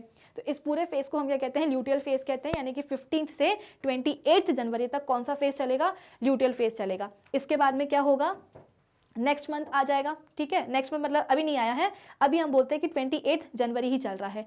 29 जनवरी से फिर से हम बोलते हैं कि प्रोजेस्टेरोन का लेवल, अब हुआ क्या, फर्टिलाइजेशन हुआ नहीं तो एम्ब्रियो बना नहीं, तो कॉर्पस ल्यूटेम डिजेनरेट हो जाएगा, प्रोजेस्टेरोन का लेवल फिर से कम हो जाएगा। कम होने का मतलब ये है कि यूट्राइन एंडोमेट्रियम फिर से झड़ने लगेगी, शेड होने लगेगी, जिसको हम बोलते हैं कि कब होगा, 29 जनवरी से फिर से ये प्रोसेस, मेंस्ट्रुएशन की प्रोसेस शुरू हो जाएगी। तो फर्स्ट टाइम पीरियड्स कब आए थे, 1 जनवरी को, नेक्स्ट टाइम कब आएंगे, 29 जनवरी को, ठीक है। आई होप ये चीज़ सभी को समझ में आई होगी। अब आप चाहो तो इसका एक जल्दी से क्विक स्क्रीनशॉट ले सकते हो। ये बहुत ही सिंप्लीफाइड मेंस्ट्रुअल साइकिल है, जो भी चीज़ें मैंने आपसे बोली हैं ये सब चीज़ें इसमें लिखी हुई हैं, ठीक है। अब एक बार इस पूरे फ्लो चार्ट को हम जल्दी से रीड कर लेते हैं कि इसमें है क्या क्या। सबसे पहले तो इसमें एक कॉलम में फेजेस दिए हैं और दूसरे कॉलम में डेज दिए हैं, नंबर ऑफ डेज, और फिर इसके बाद में रिस्पेक्टिव फेजेस में कौन कौन से इवेंट्स होते हैं। तो सबसे पहले हमने जैसे शुरुआत करी थी मेंस्ट्रुअल फेज से, तो यहाँ भी हम उसी फेज से स्टार्ट करेंगे, जो कि मेंस्ट्रुअल साइकिल के 1st से 5th डे तक चलता है। जो मेंस्ट्रुअल फेज है पूरी साइकिल का, वो कब से कब तक चलेगा, मेंस्ट्रुअल साइकिल के डे 1 से डे 5th तक, यानी कि 4 से 5 दिन चलता है। कौन कौन सी इवेंट्स होंगे, endometrium breaks down, menstruation start हो जाएगा, the cell of the endometrium, secretion, blood and the unfertilized ovum constitute the menstrual flow.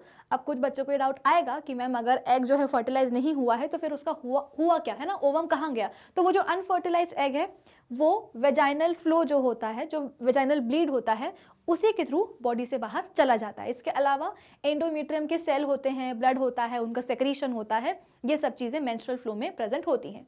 इस दौरान हम बोलते हैं कि प्रोजेस्टेरोन लेवल सबसे कम होता है, प्रोडक्शन इज रिड्यूस्ड, बहुत कम हो जाता है। तभी तो यूट्राइन बेसिकली प्रोजेस्टेरोन हार्मोन जो होता है ना, वो प्रेगनेंसी को सपोर्ट करता है, और प्रेगनेंसी को सपोर्ट करने के लिए यूट्रस की जो एंडोमेट्रियम है उसका थिक रहना बहुत ज़रूरी होता है। तो प्रोजेस्टेरोन क्या करेगा, प्रेगनेंसी को सपोर्ट करेगा और जो यूट्राइन एंडोमेट्रियम है उसको थिक करने का काम करेगा। लेकिन जैसे इसका लेवल कम हुआ तो जो यूट्राइन एंडोमेट्रियम है वो क्या होने लगेगी, झड़ना शुरू कर देगी, शेड होना शुरू कर देगी, और उसी को हम क्या कहते हैं, मेंस्ट्रुअल फ्लो कहते हैं। In fact menstrual flow is associated with withdrawal of progesterone. Fine, चलो फिर इसके बाद में आता है सेकेंड फेज, जिसको हम फॉलिक्यूलर फेज कहते हैं, और ये मेंस्ट्रुअल साइकिल के 1st से 13th डे तक परसिस्ट करता है। कब से कब तक, तो मेंस्ट्रुअल साइकिल के 1st से लेकर के 13th डे तक परसिस्ट करता है। यहाँ होगा क्या कि अब देखो, इसके पहले वाला जो फेज था वहाँ पे एंडोमेट्रियम क्या हो रही थी, झड़ रही थी, लेकिन क्या होगा, एंडोमेट्रियम हार नहीं मानेगी, फिर से जो है ना अपने आप को इम्प्लांटेशन की प्रोसेस के लिए प्रिपेयर करेगी। तो रिपेयरिंग यहाँ पे एंडोमेट्रियम की शुरू हो जाती है, और FSH secretion and oestrogen secretion increases. Oestrogen और ओ ईस्ट्रोजन एक ही चीज़ होती है, कई किताबों में उसमें ईस्ट्रोजन स्पेलिंग के आगे ओ लगा दिया जाता है, तो इसमें कंफ्यूज होने की जरूरत नहीं है, ईस्ट्रोजन और ओ ईस्ट्रोजन एक ही बात है ना। तो फॉलिकुलर फेज में होगा क्या कि जो FSH सेक्रीशन होगा, बेसिकली अगर FSH ही नहीं होगा तो फॉलिकुलर फेज का मतलब क्या है, क्योंकि FSH क्या करता है, किसी एक ओवरी में जिसमें कि 60 से 80,000 तक आप बोल सकते हो कि फॉलिकल्स प्रेजेंट हैं, उनमें से 6 से 8 फॉलिकल्स को लेता है और उन्हीं पे अपना अफेक्ट पूरा का पूरा डालता है। बेसिकली उन 6 से 8 फॉलिकल्स को ग्रो करने में हेल्प करता है कौन, यही FSH। नाम ही है ना इसका, फॉलिकल स्टिमुलेटिंग हार्मोन। तो ये कर क्या रहा है, 6 से 8 फॉलिकल्स को स्टिमुलेट करने का काम कर रहा है, ग्रो करवाने का काम कर रहा है, डेवलपमेंट हो रहा है। और उनमें से एक प्राइमरी फॉलिकल है, वही प्राइमरी oocyte और सेकेंडरी oocyte में मैच्योर होगा, है ना। तो FSH का सेक्रीशन बहुत जरूरी है, अगर ये नहीं होगा तो फिर फॉलिकुलर फेज कैसे आएगा, कैसे सेकेंडरी oocyte बनेगा, कैसे उससे ओवम बनेगा। फिर इसके बाद में हम बोलते हैं कि नेक्स्ट फेज आएगा हमारे पास ओव्यूलेटरी फेज, ठीक है। और ये कब आता है, अबाउट 14th डे। किसका 14th डे, तो मेंस्ट्रुअल साइकिल का। Both LH and FSH attain a peak level, ठीक है।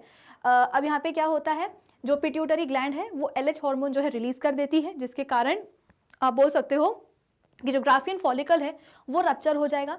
और वो एक बार रप्चर हुआ तो उसके अंदर से सेकेंडरी oocyte बाहर आ जाएगा, और बाहर कहाँ जाएगा, ओवरी में। ओवरी से फिर वो फेलोपियन ट्यूब में चला जाएगा, तो जिसको हम क्या कहते हैं, ओव्यूलेशन कहते हैं। तो ओव्यूलेशन किसके कारण हुआ है, क्योंकि पिट्यूटरी ग्लैंड ने LH यानी कि ल्यूटेनाइजिंग हार्मोन रिलीज कर दिया था, और इस हार्मोन ने आकर के ग्राफियन फॉलिकल को ही रप्चर कर डाला, जिसके कारण सेकेंडरी oocyte बाहर आ गया है, आप बोल सकते हो कि फेलोपियन ट्यूब में आ चुका है, ठीक है, ओवरी से निकल के।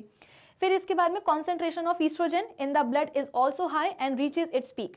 इस टाइम पे ईस्ट्रोजन का लेवल भी काफ़ी हाई होता है और ओव्यूलेशन हो जाता है। फिर इसके बाद में आएगा लास्ट फेज, ल्यूटियल फेज, जो कि मेंस्ट्रुअल साइकिल के 15th से 28th डे तक रहता है। इसमें होगा क्या, अब आप बोल सकते हो कि एम्ब्रियो तो आया नहीं, है ना, एम्ब्रियो नहीं आया, तो जो ग्राफियन फॉलिकल है वही बेसिकली आप बोल सकते हो कि कन्वर्ट हो जाता है किसमें, कॉर्पस ल्यूटियम में। और यही कॉर्पस ल्यूटियम प्रोजेस्टेरोन हार्मोन क्या करेगा, रिलीज करवाएगा, है ना। तो ल्यूटियल फेज में होता क्या है कि प्रोजेस्टेरोन हार्मोन का जो लेवल है वो सबसे ज़्यादा रहता है, और ये हार्मोन क्या करता है, प्रेगनेंसी को सपोर्ट करने के लिए यूट्राइन एंडोमेट्रियम को थिकर बनाता जाता है, और फोल्स जो है ना डेवलप होते जाते हैं। लेकिन हुआ क्या, एम्ब्रियो आया नहीं, तो अल्टीमेटली क्या होगा, जो कॉर्पस ल्यूटियम है वो डिजेनरेट हो जाएगा, जिसके कारण प्रोजेस्टेरोन का लेवल फिर से कम हो जाएगा। और एक बार प्रोजेस्टेरोन का लेवल कम हुआ तो अब प्रेगनेंसी को मेंटेन करने वाली जो यूट्रस की एंडोमेट्रियम लेयर थी वो क्या हो जाएगी, फिर से नीचे आ जाएगी, यानी कि झड़ जाएगी, वो भी शेड हो जाएगी। इसको हम क्या कहते हैं, मेंस्ट्रुअल फेज कहते हैं। तो ल्यूटियल फेज के बाद में फिर से कौन सा फेज आ जाता है, मेंस्ट्रुअल फेज आ जाता है। आई होप सभी स्टेप्स, सभी फेजेस और उन फेजेस में आने वाले सभी इवेंट्स सब बच्चों को क्लियर हो गए होंगे, साथ ही साथ रिवाइज भी हो गए होंगे, क्योंकि मैंने इतने बार रिपीट कर दिया है, तो आपको एटलीस्ट आपको ये तो समझ में आ ही गया होगा कि कौन सा फेज किस कितने दिन तक चलता है, कितने नंबर ऑफ डेज में होता है, ठीक है। आई होप इसमें किसी को डाउट ना होगा। चलो अब हम बात करते हैं और आगे की। आगे क्या है, तो जैसे कि मैंने आपको पहले बताया था कि इस सेशन में हम 3 टॉपिक्स को रिवाइज करने वाले हैं। एक है मेंस्ट्रुअल साइकिल, वो हो चुका है, ये एक इंपॉर्टेंट टॉपिक है, हमेशा ध्यान रखना। अब दूसरा टॉपिक आता है रिप्रोडक्टिव हेल्थ, ठीक है। रिप्रोडक्टिव हेल्थ के बाद में हम इसके बाद में पॉपुलेशन को कैसे कंट्रोल करना है ये भी हम सीख लेंगे। तो सबसे पहले हम बात करते हैं रिप्रोडक्टिव हेल्थ की, और ये एक ऐसा टॉपिक है जिसके बारे में बात करने से लोग काफ़ी जो है ना हिचकिचाते हैं, शर्माते हैं, ठीक है। होता क्या है इसमें, सबसे पहले तो रिप्रोडक्टिव हेल्थ होती क्या है, the state of physical, mental and social fitness to lead a healthy reproductive life, ठीक है। एक अच्छी हेल्दी रिप्रोडक्टिव लाइफ जीने के लिए क्या क्या ज़रूरी है, फिजिकल, मेंटल और सोशल फिटनेस ज़रूरी है।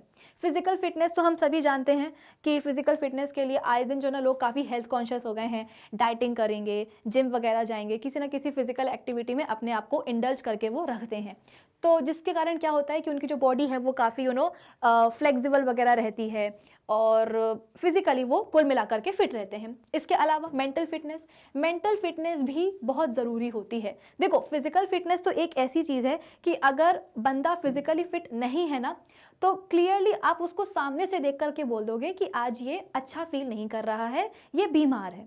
लेकिन मेंटल हेल्थ एक ऐसी चीज़ है कि मेंटली बंदा कितना भी अनहेल्दी क्यों ना हो, कई बार ऐसा होता है कि हम उस अनहेल्दी स्टेज को पहचान ही नहीं पाते हैं, वो पहचान में ही नहीं आ पाता है।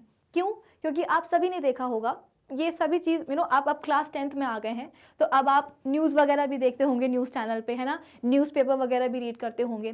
तो मेंटल इलनेस की अगर हम बात करें तो डिप्रेशन, मेंटल इलनेस में डिप्रेशन सबसे पीक पर है, सबसे टॉप पर है। डिप्रेशन में इंसान चला जाता है और ये बहुत ही ग्रेजुअल प्रोसेस होती है ना। फिजिकल फिटनेस में तो आप बोल दो कि अचानक से आप क्या कर रहे थे, ट्रेडमिल पे जो है ना रनिंग कर रहे थे और आपका पैर जो है ना स्लिप हो गया, लग गई, फ्रैक्चर हो गया या लिगामेंट्स टूट गए, तो ये आप बोल सकते हो कि कुछ मिनट के अंदर ही जो है ना फिजिकल फिटनेस खराब हो सकती है। लेकिन अगर हम बात करेंगे मेंटल फिटनेस की, तो जो मेंटल फिटनेस की जो बात है ना, ये मेंटली अनहेल्दी पर्सन कोई एक दिन में नहीं होता, 2 दिन में नहीं होता, बहुत ही ग्रेजुअल प्रोसेस होती है। धीरे धीरे ओवर द टाइम हम बोलते हैं कि बंदा जो है मेंटली अनफिट होता जाता है। तो जैसे कि मैं आपको बता रही थी, मेंटल इलनेस जितनी भी होती है उनमें से सबसे टॉप पर आता है कौन? डिप्रेशन। तो डिप्रेशन एक ऐसी बीमारी है जो कि ग्रेजुअली बंदे को क्या करती है, खाती जाती है अंदर ही अंदर। सामने से ऐसा लगता है कि इसको कोई दिक्कत नहीं है और अच्छा खासा जो है ना अपना काम कर रहा है, ऑफिस जा रहा है, पढ़ाई लिखाई कर रहा है, लेकिन अंदर ही अंदर वो काफ़ी डिप्रेस्ड होता है। और फिर डिप्रेशन के बाद में लोग कैसे कैसे स्टेप्स उठाते हैं, ये सब बातें हम सबको अच्छी तरीके से पता है, ठीक है। तो मेंटल और फिजिकल फिटनेस आप सभी को समझ में आ रही होगी। फिजिकल फिटनेस ऐसी चीज़ है जो कि सामने से देख करके आप बता सकते हो कि हाँ ये आज इंसान जो है ना बंदा थोड़ा सा कमज़ोर दिख रहा है, आज ये अच्छा नहीं दिख रहा है, थोड़ा सा वीक दिख रहा है, हो सकता है कोई बीमारी हो। और फिजिकल फिटनेस को तो मेजर करने के भी कई हमारे पास अलग अलग तरह की डायग्नोसिस होती हैं, कई तरह के इंस्ट्रूमेंट्स हैं, है ना। बुखार अगर आ रहा है तो डॉक्टर के पास हम जाएंगे, डॉक्टर क्या बोलेंगे, जाकर के ब्लड टेस्ट करा लो, है ना। ब्लड टेस्ट से पता चलेगा कि भाई जॉन्डिस है, मलेरिया है, टाइफाइड है, आखिर है क्या। लेकिन मेंटल फिटनेस को आप कैसे कि इंसान मेंटली फिट है, उस चीज़ को आप कैसे किसी चीज़ से आप मेजर कर सकते हो। आपके पास कोई ऑब्जेक्ट ही नहीं होता है मेंटल फिटनेस को मेजर करने के लिए। फिर इसके बाद में अगर हम बात करेंगे सोशल फिटनेस की, सोशल फिटनेस का मतलब क्या है कि आप सोशल हो। देखो, एक होते हैं एक्सट्रोवर्ट लोग और एक होते हैं इंट्रोवर्ट लोग, ठीक है। एक्सट्रोवर्ट लोग ऐसे होते हैं जो कि सबसे बात करना, सबके साथ घुल मिल करके रहना बहुत अच्छा लगता है। इंट्रोवर्ट थोड़े से ऑपोजिट हो जाते हैं। ऐसा नहीं है कि वो बात किसी से करेंगे ही नहीं, भाई उनकी भी अपनी एक फैमिली होती है ना, पेरेंट्स होते हैं, सिबलिंग्स होते हैं, कोई ना कोई छोटा बहुत फ्रेंड सर्कल तो होता ही है। बहुत ज़्यादा फ्रेंड्स नहीं होंगे लेकिन हाँ एक दो तो उनके क्लोज फ्रेंड्स होंगे ही होंगे। तो ऐसा नहीं है इंट्रोवर्ट लोग को आप जो है ना ये बोलो कि ये सोशली अनफिट हैं, ठीक है ना। इंट्रोवर्ट लोग बात कम करते हैं और कोशिश करते हैं कि नए लोगों से उनको ना मिलना पड़े, लेकिन जब नए लोगों से मिलने की बारी आती है तो वो अच्छी तरीके से उनसे डील करते हैं। लेकिन अगर हम बात करेंगे सोशली अनफिट पर्सन की, तो भले ही वो एक्सट्रोवर्ट हो, भले ही वो इंट्रोवर्ट हो, लेकिन अगर वो सोशली कैसा है, अनफिट है, तो वो अपने आसपास जो लोगों के साथ वो उठता बैठता है, उसके साथ वो अच्छे से बिहेव नहीं करेगा उन लोगों के साथ, ठीक है। तो फिजिकल, मेंटल और सोशल फिटनेस बहुत इंपॉर्टेंट होता है और ये तीनों ही मिलके क्या करते हैं, एक हेल्दी रिप्रोडक्टिव लाइफ जीने में हेल्प करते हैं। कई बार आपने ये सुना होगा कि प्रेगनेंसी के टाइम पे जो प्रेग्नेंट लेडीज़ हैं उनको ये उनकी जो ग्रैंड मदर्स होती हैं, जो बड़े बुजुर्ग होते हैं, वो ये कहते हैं कि भाई प्रेगनेंसी के टाइम पे खुश रहना चाहिए, नहीं तो क्या होगा, बच्चे पे बुरा असर पड़ेगा, है ना। क्योंकि जो पूरी प्रेगनेंसी का खेल है, ये छोड़ो, प्रेगनेंसी छोड़ो, इसके पहले अभी जो हमने मेंस्ट्रुअल साइकिल देखी थी, उस मेंस्ट्रुअल साइकिल में भी पूरा आपको समझ में आ रहा होगा कि सब कौन रेगुलेट करता है, पूरी मेंस्ट्रुअल साइकिल को कौन रेगुलेट करता है, हार्मोन्स ही रेगुलेट करते हैं। और हार्मोन्स जो है ना वो सबसे ज़्यादा प्रोन होते हैं डिस्टर्बेंस होने के लिए। यानी कि हार्मोन्स अगर किसी भी चीज़ को डिस्टर्ब करना है, जैसे कि सपोज हमारी बॉडी में बहुत सारी क्या होती हैं, हड्डियाँ होती हैं, हड्डियों को ब्रेक करना इतना आसान नहीं होता है, ठीक है। लेकिन अगर हम बात करेंगे हार्मोन्स की, तो हार्मोन्स को डिस्टर्ब करना बड़ा आसान होता है। कैसे? किसी तरह का ट्रॉमा हो गया, या ट्रॉमा भी छोड़ो, आपका नेक्स्ट मॉर्निंग जो है ना एग्ज़ाम था और आपने ज़्यादा पढ़ाई करी नहीं थी, तो आपने डिसाइड किया है कि एक दिन पहले रात में हम पूरे रात में जगेंगे और पूरे रात में सिलेबस कंप्लीट करके नेक्स्ट मॉर्निंग एग्ज़ाम देने जाएंगे। तो ये जो आपने ओवरनाइट जो आपने पढ़ाई करी है ना, इस ओवरनाइट स्टडी के दौरान बहुत सारे स्ट्रेस हार्मोन्स आपकी बॉडी में रिलीज़ हो जाते हैं। और ये हार्मोन्स, जैसे कि मैंने आपको बताया, स्ट्रेस हार्मोन सभी में होते हैं, कोई अबनॉर्मल चीज़ नहीं है स्ट्रेस हार्मोन का रिलीज़ होना। लेकिन क्या होगा, अगर लिमिटेड क्वांटिटी से, जो उनकी सर्टेन क्वांटिटी होती है जिसमें वो रिलीज होते हैं, अगर उस क्वांटिटी से ज़्यादा रिलीज हो जाएंगे तो फिर बॉडी में उसके एडवर्स इफेक्ट्स देखने को मिल जाते हैं। तो रात भर जग कर पढ़ाई करी है, उतने में ही हार्मोन क्या हो गए हैं, डिस्टर्ब हो गए हैं। तो बहुत ज़्यादा डिस्टर्बेंस के लिए प्रोन होते हैं हमारे हार्मोन्स। ठीक है, तो होता क्या है, आप जैसे कि मैंने आपको बताया कि प्रेगनेंसी टाइम पे जो प्रेग्नेंट लेडी है उसको बोला जाता है कि भाई आप जो है ना खुश रहो, दिन भर जो है ना किसी भी तरह के स्ट्रेस या किसी भी तरह की गॉसिप, जो आपको अच्छा लगता हो वो आप करो, स्ट्रेस बिल्कुल भी नहीं लेना है, वरना क्या होगा, हार्मोनल इम्बैलेंस हो जाएगा और अल्टीमेटली असर किस पे पड़ने वाला है, असर पड़ने वाला है डेवलपिंग फीटस पे। जो माँ के अंदर बच्चा पल रहा है उसी के अंदर असर पड़ने वाला है हार्मोनल डिस्टर्बेंसेस का। तो अगर आप चाहते हो कि माँ हेल्दी रहे और उसके अंदर पल रहा बच्चा स्वस्थ रहे और वो स्वस्थ ही पैदा हो, इसीलिए एक हैप्पी एनवायरनमेंट दिया जाता है किसी भी प्रेग्नेंट लेडी को। ये भी छोड़ो, ये बात हुई किसकी, प्रेगनेंसी की। जब हम बात कर रहे हैं रिप्रोडक्टिव हेल्थ की, तो जब कोई कपल जाता है किसी गायनिक के पास फैमिली प्लानिंग के लिए कि हाँ भाई अब हम चाहते हैं कि एक बच्चा हो जाए, ठीक है, तो उस दौरान भी जो गायनिक है, जैसे कि मैंने आपको पहले भी बताया है कि तमाम सारे टेस्ट होते हैं। हमको लगता है कि वो सारे बेफालतू के टेस्ट हैं, डॉक्टर जो है ना फंसा रही है, और ये टेस्ट वो टेस्ट, मेल के भी टेस्ट हो जाएंगे, फीमेल के भी टेस्ट हो जाएंगे, लेकिन वो टेस्ट सारे ज़रूरी होते हैं। क्यों? क्योंकि डॉक्टर जड़ तक जाना चाहती है कि भाई प्रेगनेंसी होने के पहले किसी भी तरह का कोई भी जो है ना हेल्थ इशू ना हो, ना फीमेल के अंदर और ना ही मेल के अंदर। ठीक है, तो तमाम सारे जो है ना टेस्ट करवाए जाते हैं। इसके साथ ही साथ जब कंसीव करने की बारी आती है या जब लेडी कंसीव कर चुकी रहती है, उस टाइम पे गायनिक दवाइयाँ तो लिखती ही हैं, साथ ही साथ बोलती हैं कि आप थोड़ा बहुत योगा करो, एक्सरसाइज करो। क्यों करवाया जाता है? क्योंकि किसी भी तरह से आपके बॉडी का जो अंदर स्ट्रेस है, पहली बात तो स्ट्रेस लेना नहीं है, लेकिन अगर स्ट्रेस हो रहा है तो योगा करो, मेडिटेशन करो, लाइट एक्सरसाइज करो, ताकि क्या हो कि बॉडी से वो स्ट्रेस हट जाए। बॉडी में स्ट्रेस नहीं रहना चाहिए, वरना क्या होगा, हार्मोनल इम्बैलेंस होंगे और उन हार्मोनल इम्बैलेंस का असर किस पे पड़ने वाला है, अल्टीमेटली बच्चे पे पड़ने वाला है।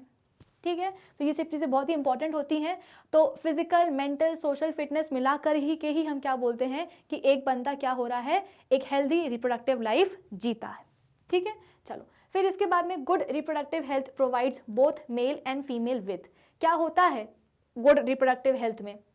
The fertility control methods, awareness about how to limit their family size, protection from infection and sexually transmitted disease। अब ये कुछ 3 चीज़ें हैं जिनके ऊपर हमें बात करनी है। सबसे पहले हम बात करेंगे किसकी? Protection from infection and sexually transmitted disease की। जैसे कि मैंने आपको सेशन की स्टार्टिंग में बताया था कि अगर बच्चे पैदा हो रहे हैं, इसका मतलब ये नहीं है कि वो फीमेल जो है रिप्रोडक्टिवली कैसी है, हेल्दी है। ये मिसकंसेप्शन होता है हमारा कि अगर किसी फीमेल को बच्चे पैदा हो रहे हैं, 1 हो गया, 2 हो गया, 3 हो गया, तो वो कैसी है, रिप्रोडक्टिवली हेल्दी है। ज़रूरी नहीं है, हो सकता है कि उसके रिप्रोडक्टिव सिस्टम में किसी तरह का इशू हो, कोई हेल्थ इशू हो, कोई डिसीज़ हो, कोई इन्फेक्शन हो, जो कि अभी तक क्या है, छुपा हुआ है ना। और कुछ तो ऐसे भी होते हैं जो कि अगर माँ को होंगे इन्फेक्शन तो वो बच्चे में भी आ जाएंगे। तो ज़रूरी नहीं है कि अगर बच्चे पैदा हो रहे हैं, अगर वो फीमेल कैसी है, फर्टाइल है, तो वो रिप्रोडक्टिवली हेल्दी है। हाँ, हो रहे हैं बच्चे, इसमें कोई बड़ी बात नहीं है, लेकिन हो सकता है कि कुछ रिप्रोडक्टिव सिस्टम में हेल्थ इश्यूज़ भी हो। तो सबसे पहले हमें क्या करना है? Protection from infection and sexually transmitted disease. तो जब सेक्सुअली ट्रांसमिटेड डिसीज़, जिसको हम शॉर्ट में STD कहते हैं, इसकी बात निकली है, तो हम सबसे पहले STD को ही उठा करके पढ़ लेते हैं। ये क्या होते हैं? There are many infectious diseases which are spread by sexual contact called sexually transmitted diseases. तो बेसिकली वो डिसीजेज जो कि सेक्सुअल कॉन्टैक्ट से स्प्रेड होते हैं उनको हम STDs कहते हैं, यानी कि सेक्सुअली ट्रांसमिटेड डिसीजेज। एक एक करके पढ़ेंगे। आपके पूरे सिलेबस में, क्लास 10th के सिलेबस में 2 बैक्टीरिया कॉज करते हैं STD और 2 डिसीजेज हैं जो कि वायरस कॉज करते हैं। ठीक है, तो उनके बारे में हम पढ़ लेंगे। एग्जाम्पल है एड्स और हेपेटाइटिस। ठीक है, STD occur mostly in the individuals who are involved in sexual activities with many partners। ठीक है, अब है क्या ना कि हमारे दिमाग में कहीं ना कहीं चीज़ बैठी रहती है कि जो वेस्टर्न कल्चर है वो बहुत अच्छा है ना।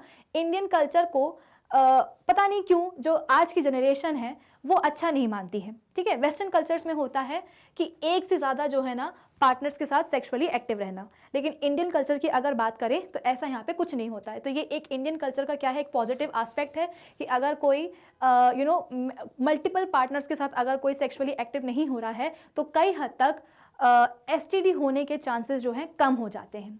फाइन। मेथड्स क्या हो सकते हैं एसटीडीज़ को प्रिवेंट करने के लिए? The people should be educated about various STDs. जैसे कि मैंने आपको बताया था कि रिप्रोडक्टिव हेल्थ एक ऐसा टॉपिक है जिस पे लोग बात करने से हिचकिचाते हैं, उनको शर्म आती है। तो होता क्या है, लोग सालों साल जो है ना एसटीडीज़ से जो है पीड़ित रहते हैं, सफ़र करते रहते हैं, दिक्कतें होने लगती हैं, लेकिन डॉक्टर के पास जाने को तैयार नहीं होते हैं। आमतौर पर सर दुखेगा, पेट दुखेगा, हाथ दुखेगा, पैर दुखेगा, कुछ भी दुखेगा तो डॉक्टर के पास चले जाएंगे। लेकिन अगर एक्सटर्नल जेनिटेरिया में किसी भी तरह का पेन होता है तो डॉक्टर के पास नहीं जाएंगे। क्यों? क्योंकि शर्म आती है।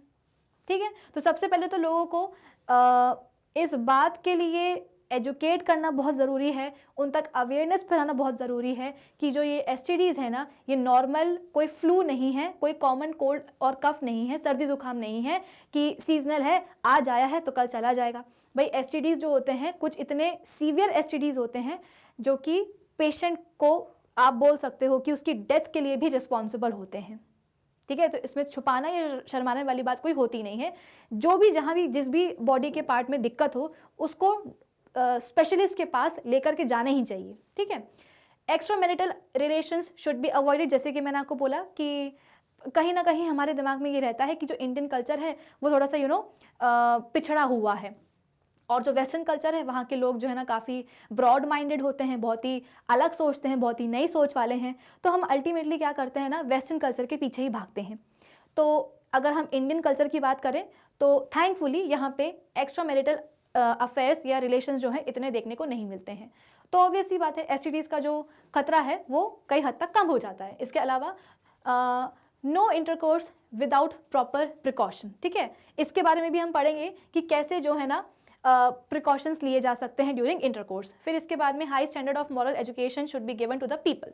अब जब तक आप लोगों को इस चीज़ के बारे में ज्ञान नहीं दोगे, जब तक इस बारे में लोगों को शिक्षित नहीं करोगे, तो फिर उनको कहाँ से ये सारी चीज़ें पता चलने वाली हैं। ठीक है, तो प्रॉपर एजुकेशन अवेयरनेस फैलाना भी बहुत ज़रूरी है।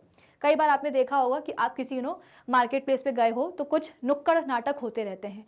नुक्कड़ नाटक हम बोलते हैं कि ऐसे ही मार्केट प्लेस पे होते हैं जहाँ पे काफ़ी पब्लिक होती है, ताकि ज़्यादा से ज़्यादा पब्लिक उस नाटक को देखे और कुछ अच्छा सीख करके घर वापस जाए। तो कई बार आपने देखा होगा कि मार्केट प्लेस में आई डोंट नो आपने कभी देखा या नहीं देखा है, तो एड्स एक ऐसी बीमारी है जिसके ऊपर कई नुक्कड़ नाटक बनाए जाते हैं। ठीक है, तो सबसे पहले हम अब बात करते हैं पहले एसटीडी की, जो कि है क्या, गोनोरिया। ठीक है, और ये क्या है, एक बैक्टीरियल इन्फेक्शन है। और इसका कॉजेटिव एजेंट कौन है, कॉजेटिव ऑर्गेनिज्म क्या है? ऑब्वियसली बात है बैक्टीरिया है, लेकिन कौन? तो नाइजेरिया गोनोरिये। ठीक है, क्या है? नाइजेरिया गोनोरिये। ये किसके थ्रू होता है गोनोरिया? तो कॉजेटिव ऑर्गेनिज्म नाइजेरिया गोनोरिये, और ये क्या है? एक बैक्टीरिया है। तो गोनोरिया क्या है? एक बैक्टीरियल इन्फेक्शन है। उसमें होता क्या क्या है? passed on during unprotected sexual intercourse with an infected person। ठीक है, अगर infected person के साथ अनप्रोटेक्टेड सेक्सुअल इंटरकोर्स किया गया है तो डेफिनेटली हम बोलते हैं कि गोनोरिया का ट्रांसमिशन हो जाएगा।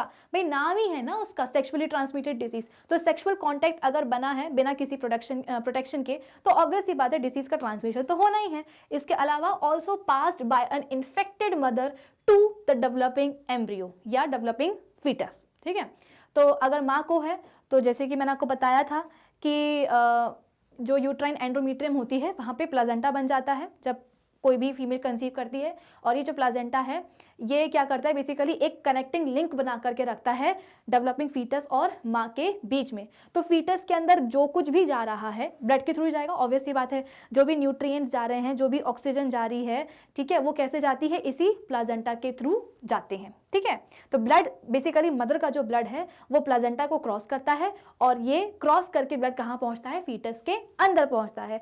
तो जो भी माँ न्यूट्रिएंट्स लेती है, जो भी माँ ड्रग्स लेती है, ठीक है ना, ड्रग्स मतलब मेडिसिन। कई बार आपने सुना होगा कि जब प्रेगनेंसी की स्टेज आ जाती है तो नॉर्मल अगर किसी प्रेग्नेंट लेडी को सर्दी जुकाम भी हुआ है ना, तो वो सर्दी जुकाम के लिए जो नॉर्मली क्रोसिन वगैरह जो चलती है ना दवाइयाँ, वो नहीं ले सकती है। अलग से प्रेगनेंसी के टाइम पे कौन सी दवाइयाँ ली जाती है वो उनको उनकी गायनेक ही प्रिस्क्राइब करती हैं। रैंडमली कोई भी दवाई नहीं खा सकते हैं। ठीक है, तो होता क्या है कि जो भी न्यूट्रिएंट्स, जो भी ड्रग्स माँ ले रही है, अल्टीमेटली हम बोलते हैं कि वो न्यूट्रिएंट्स, वो चीज़ें, सब्सटेंसेस फ्लो होकर के प्लाजेंटा के थ्रू कहाँ चले जाते हैं? ब्लड के थ्रू डेवलपिंग फीटस में चले जाते हैं, ठीक है। तो सिमिलरली अगर माँ की बॉडी में क्या है, किसी भी तरह का बैक्टीरिया है या वायरस है, तो वो भी क्या होगा, ब्लड में फ्लो करेगा और प्लेजेंटा को क्रॉस करेगा और फीटस के अंदर पहुंच जाएगा। तो बच्चा अभी इस दुनिया में आया भी नहीं है ना, और क्या हो गया है, उसके अंदर बैक्टीरियल इन्फेक्शन, वो भी सीवियर वाला, एसटीडी वाला गोनोरिया हो गया है, ठीक है। चलो फिर इसके बाद में क्या होता है, infects ureter in main and cervix in women. तो इन्फेक्शन एग्जैक्टली कहाँ होता है, तो विमेन में सर्विक्स में होता है और मेल्स में कहाँ होगा, यूरेटर में होता है, ठीक है। चलो अब इसके बाद में सिम्टम्स क्या हो सकते हैं गोनोरिया के, तो डिस्चार्ज ऑफ पस फ्रॉम पीनिस एंड वेजाइना। अब ये एक और इम्पॉर्टेंट चीज़ है। कई बार देखो, पस का निकलना या किसी भी तरह का अनयूजुअल डिस्चार्ज होना वजाइना से, ये एक अच्छा इंडिकेशन नहीं होता है, ठीक है। वेजाइनल फ्लो होता है, कब होता है, मेंस्ट्रुअल फेज जब आता है ना पूरी साइकिल का, उस दौरान होता है। उसके आगे पीछे 1-2 दिन डिस्चार्ज पॉसिबल है ना। जब मेंस्ट्रुअल फ्लो होता है फीमेल बॉडी में, तो उसके 1-2 दिन पहले ऊपर नीचे किसी तरह का डिस्चार्ज पॉसिबल है, लेकिन उसके अलावा पूरी मेंस्ट्रुअल साइकिल में कभी कहीं और किसी भी तरह का डिस्चार्ज हो रहा हो, कोई भी कलर का क्यों ना हो, व्हाइट कलर का हो, येलो कलर का हो, पिंकिश कलर का हो, ब्राउनिश कलर का हो, तो वो डिस्चार्ज एक अच्छा इंडिकेशन नहीं होता है।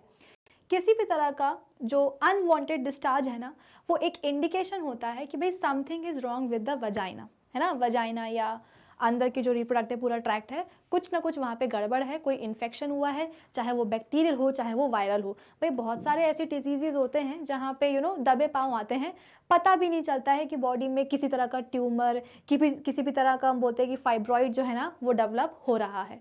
तो अच्छी बात है अगर बॉडी कोई साइन दिखा रही है, कोई सिम्टम दिखा रही है, तो वो बेसिकली साइन और सिम्टम हमको रियलाइज़ करवाते हैं कि भाई अब डॉक्टर के पास जाने का टाइम आ गया है, शर्माने से या झिझकने से काम नहीं होने वाला है।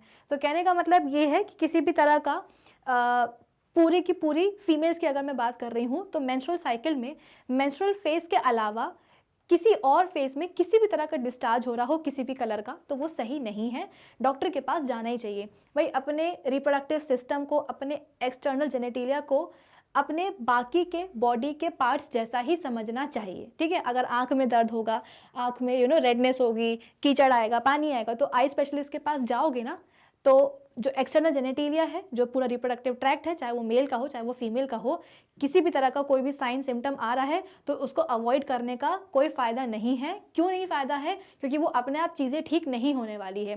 फूड पॉइजनिंग होती है, कोई इन्फेक्शन होता है तो एंटीबायोटिक खाते हो ना, तो रिप्रोडक्टिव ट्रैक्ट में भी तो क्या हो रहा है, इन्फेक्शन ही हो रहा है। तो अगर उस इन्फेक्शन को ट्रीट नहीं किया गया, एंटीबायोटिक्स या मेडिसिन नहीं खाई गई, तो क्या होगा, डिसीज़ अपने क्रॉनिक स्टेज में पहुंच जाएगा और तकलीफ फिर किसको होगी, पेशेंट को ही होगी, तो कोई फ़ायदा नहीं है ना।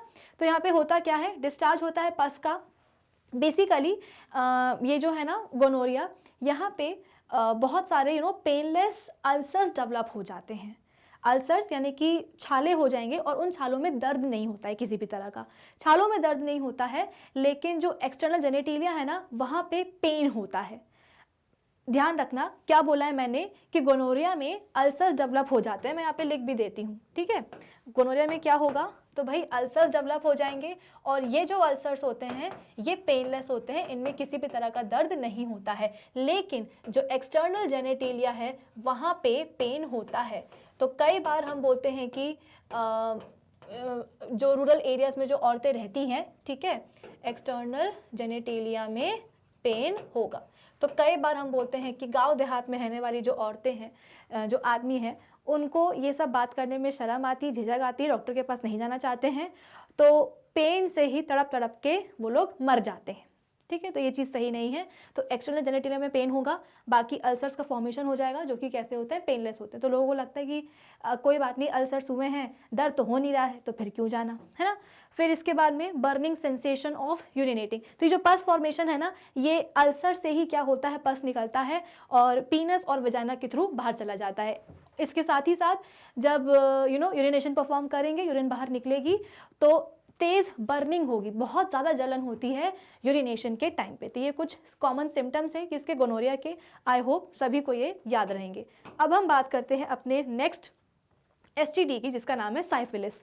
और साइफिलिस को ये भी क्या है, एक बैक्टीरियल डिसीज ही है, बैक्टीरियल इन्फेक्शन ही है, बैक्टीरिया से ही फैलता है ना। और कौन कॉज करता है इसका, पॉजिटिव एजेंट कौन है, तो ट्रिपेनोमा पैलिडम। ट्रिपेनोमा पैलिडम एक बैक्टीरिया है जिसके कारण साइफिलिस एसटीडी होता है।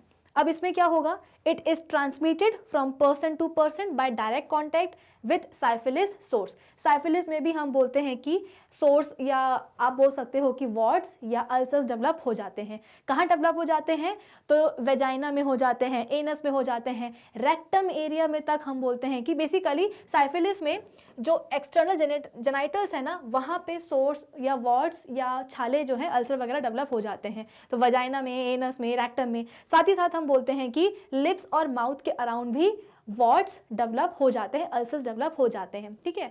तो अगर हम बेसिकली अल्सर है, पस भरा होगा, ठीक है ना, पस के कांटेक्ट में अगर कोई बाकी स्किन बॉडी की किसी और कोई हम बोल सकते हैं कि स्किन आगे कांटेक्ट में, तो वहाँ पे भी हम बोलते हैं कि अल्सर डेवलप हो जाएगा।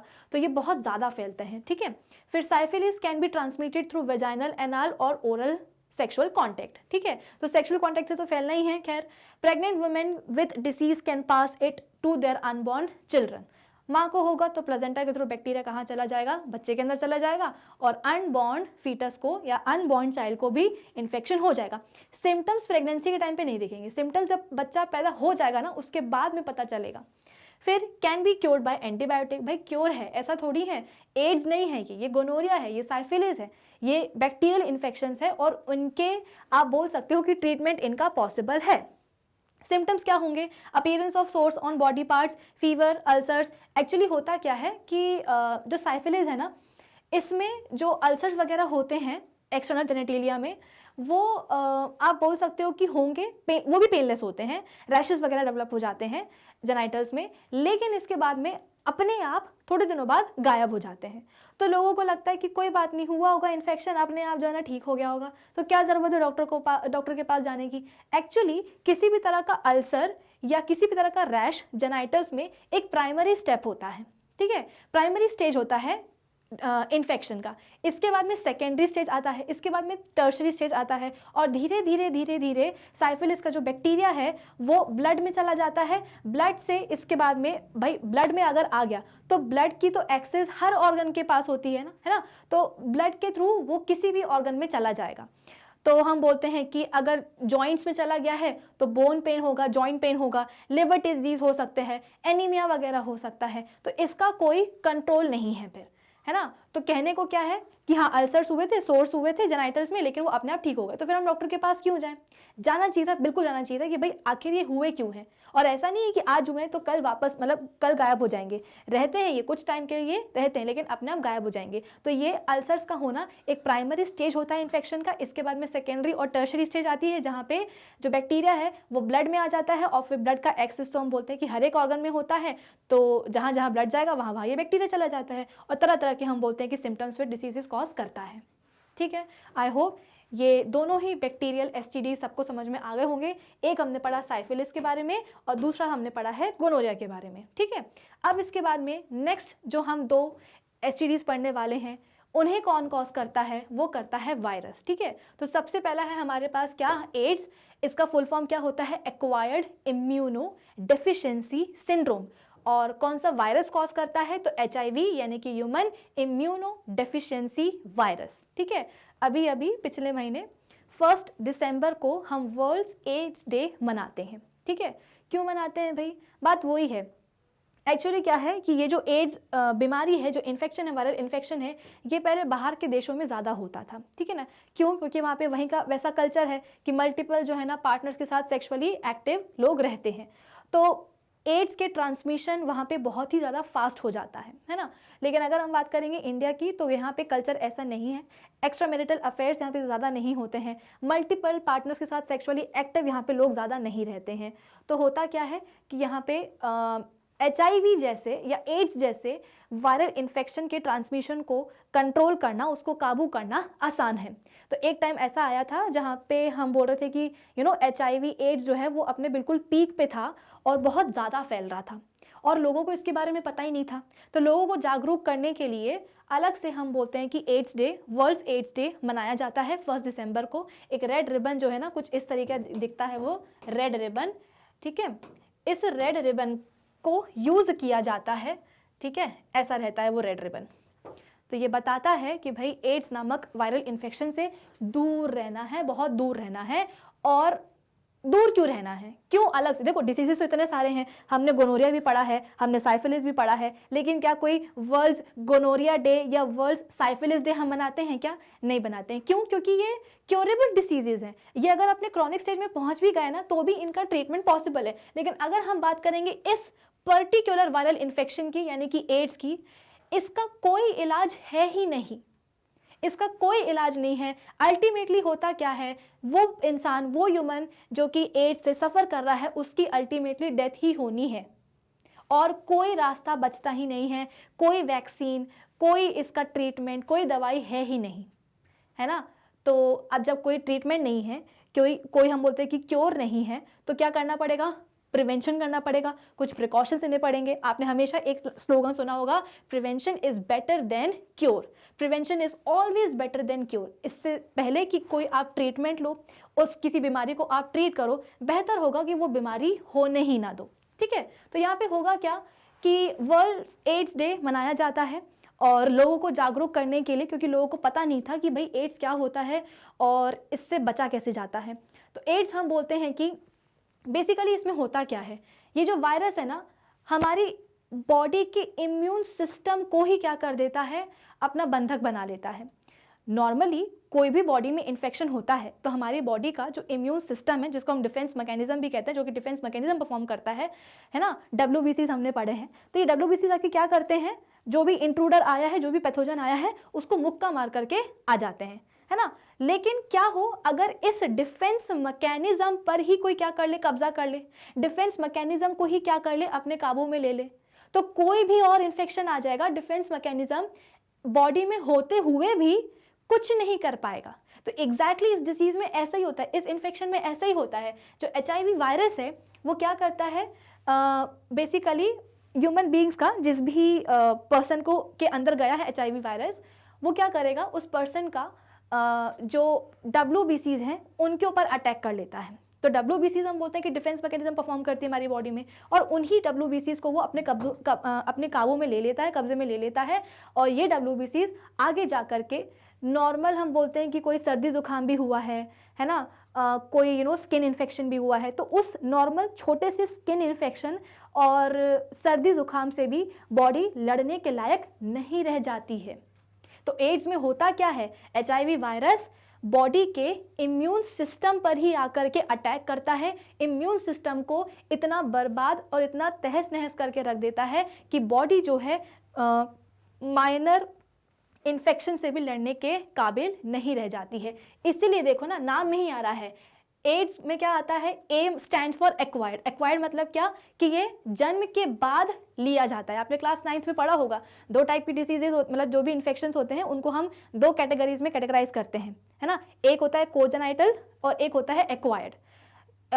कोजेनाइटल में हम बोलते हैं कि वो डिसीजेज आते हैं, वो इन्फेक्शंस आते हैं जो कि जन्म से ही बच्चे के अंदर रहते हैं। एक्वायर्ड में जन्म के बाद इनको ऑब्टेन किया जाता है, इनको डिराइव किया जाता है, ठीक है। अब आप बोलोगे कि मैम हमने एड्स के बारे में सुना है कि ये माँ से बच्चे को फैल जाता है, सॉरी बच्चे को माँ से आ जाता है, ठीक है। तो उस समय तो मतलब प्लाजेंटा के थ्रू ये जो वायरस है ये बच्चे के अंदर चला जाएगा, डेवलपिंग फीटस के अंदर, और उस बच्चे को भी एड्स हो जाएगा। हाँ, हो जाता है। तो फिर आप बोलोगे कि मैम जब ये बच्चा बाहर आएगा तो इस बच्चे को ऑलरेडी क्या होगा, एड्स रहेगा। हाँ बिल्कुल रहेगा, लेकिन उसके जो सिम्टम्स है ना वो पैदा होने के बाद दिखाई देंगे। ये नहीं है कि माँ के अंदर, माँ अगर HIV पॉजिटिव है तो जो अंदर जो बच्चा पल रहा है उसको भी एड्स हो जाएगा, और बच्चे जो डेवलपिंग फीटस है उसमें तभी से जो है ना, एम्ब्रियोनिक स्टेज से ही जो है ना एड्स के सिम्टम्स दिखाई देने लगेंगे। ऐसा नहीं होगा, जब बच्चा पैदा हो जाएगा उसके बाद में सिम्टम्स दिखना शुरू होंगे। तो होगा क्या, इसको एक्वायर किया जाता है, यानी कि जन्म के बाद इसको बॉडी में ये एंटर करता है। और इम्यूनो डेफिशिएंसी, ठीक है, इम्यून सिस्टम बहुत ही वीक पड़ जाता है। सिंड्रोम का मतलब क्या होता है, ग्रुप ऑफ सिम्टम्स। बहुत सारे ऐसे सिम्टम्स देखने को मिलेंगे जिसके कारण जो इम्यून सिस्टम है वो बहुत कमज़ोर पड़ जाएगा, लड़ नहीं पाएगा, और अगर बॉडी लड़ ही नहीं पा रही है तो फिर जिंदा कैसे रहेगी। ठीक है। होता क्या है इसको, इसकी सिम्टम्स क्या क्या होते हैं? इनक्यूरेबल है, फेटल है, as it suppresses the immune system of the body and it can be transferred. मतलब अगर एक बार हो गया तो वो इंसान तो मरेगा ही मरेगा, और अगर वो किसी के कांटेक्ट में आया है तो कांटेक्ट में मतलब क्या, जो इन्फेक्टेड पर्सन यानी कि जो HIV पॉजिटिव पर्सन है उसका बॉडी फ्लूइड किसी दूसरे अनइन्फेक्टेड पर्सन के बॉडी फ्लूइड के कांटेक्ट में आया है तो हम बोलते हैं कि डिसीज़ का ट्रांसमिशन होगा। वही वर्ल्ड एड्स डे को मनाने का ना कोई लॉजिक है। जैसे ही लोगों को समझ में आया कि भाई एड्स जो है बहुत ही घातक बीमारी होती है, इससे कोई इंसान बच ही नहीं पाता है, मरना उसमें तय रहता है, तो लोगों ने क्या किया, अपने मन में ही धारणा बना ली कि एड्स जो है किसी को छूने से भी फैलता है। यानी कि कोई अगर HIV पॉजिटिव बंदा बैठा हो मेरे सामने और अगर मैंने उसको जाके टच कर लिया, उसके साथ मैंने बैठ के खाना खा लिया या उससे हैंडशेक कर लिया तो मुझे भी HIV हो जाएगा। ऐसा नहीं होता है। तो लोगों को जागरूक करने के लिए वर्ल्ड एड्स डे मनाया जाता है कि भाई इन्फेक्टेड पर्सन का जो बॉडी फ्लूइड है, बॉडी फ्लूइड में हम बोलते हैं कि सलाइवा नहीं आता है या स्वेट नहीं आता है, इसमें सीमेन आ जाएगा, ब्लड आ जाएगा, प्लाज्मा आ जाएगा। ठीक है।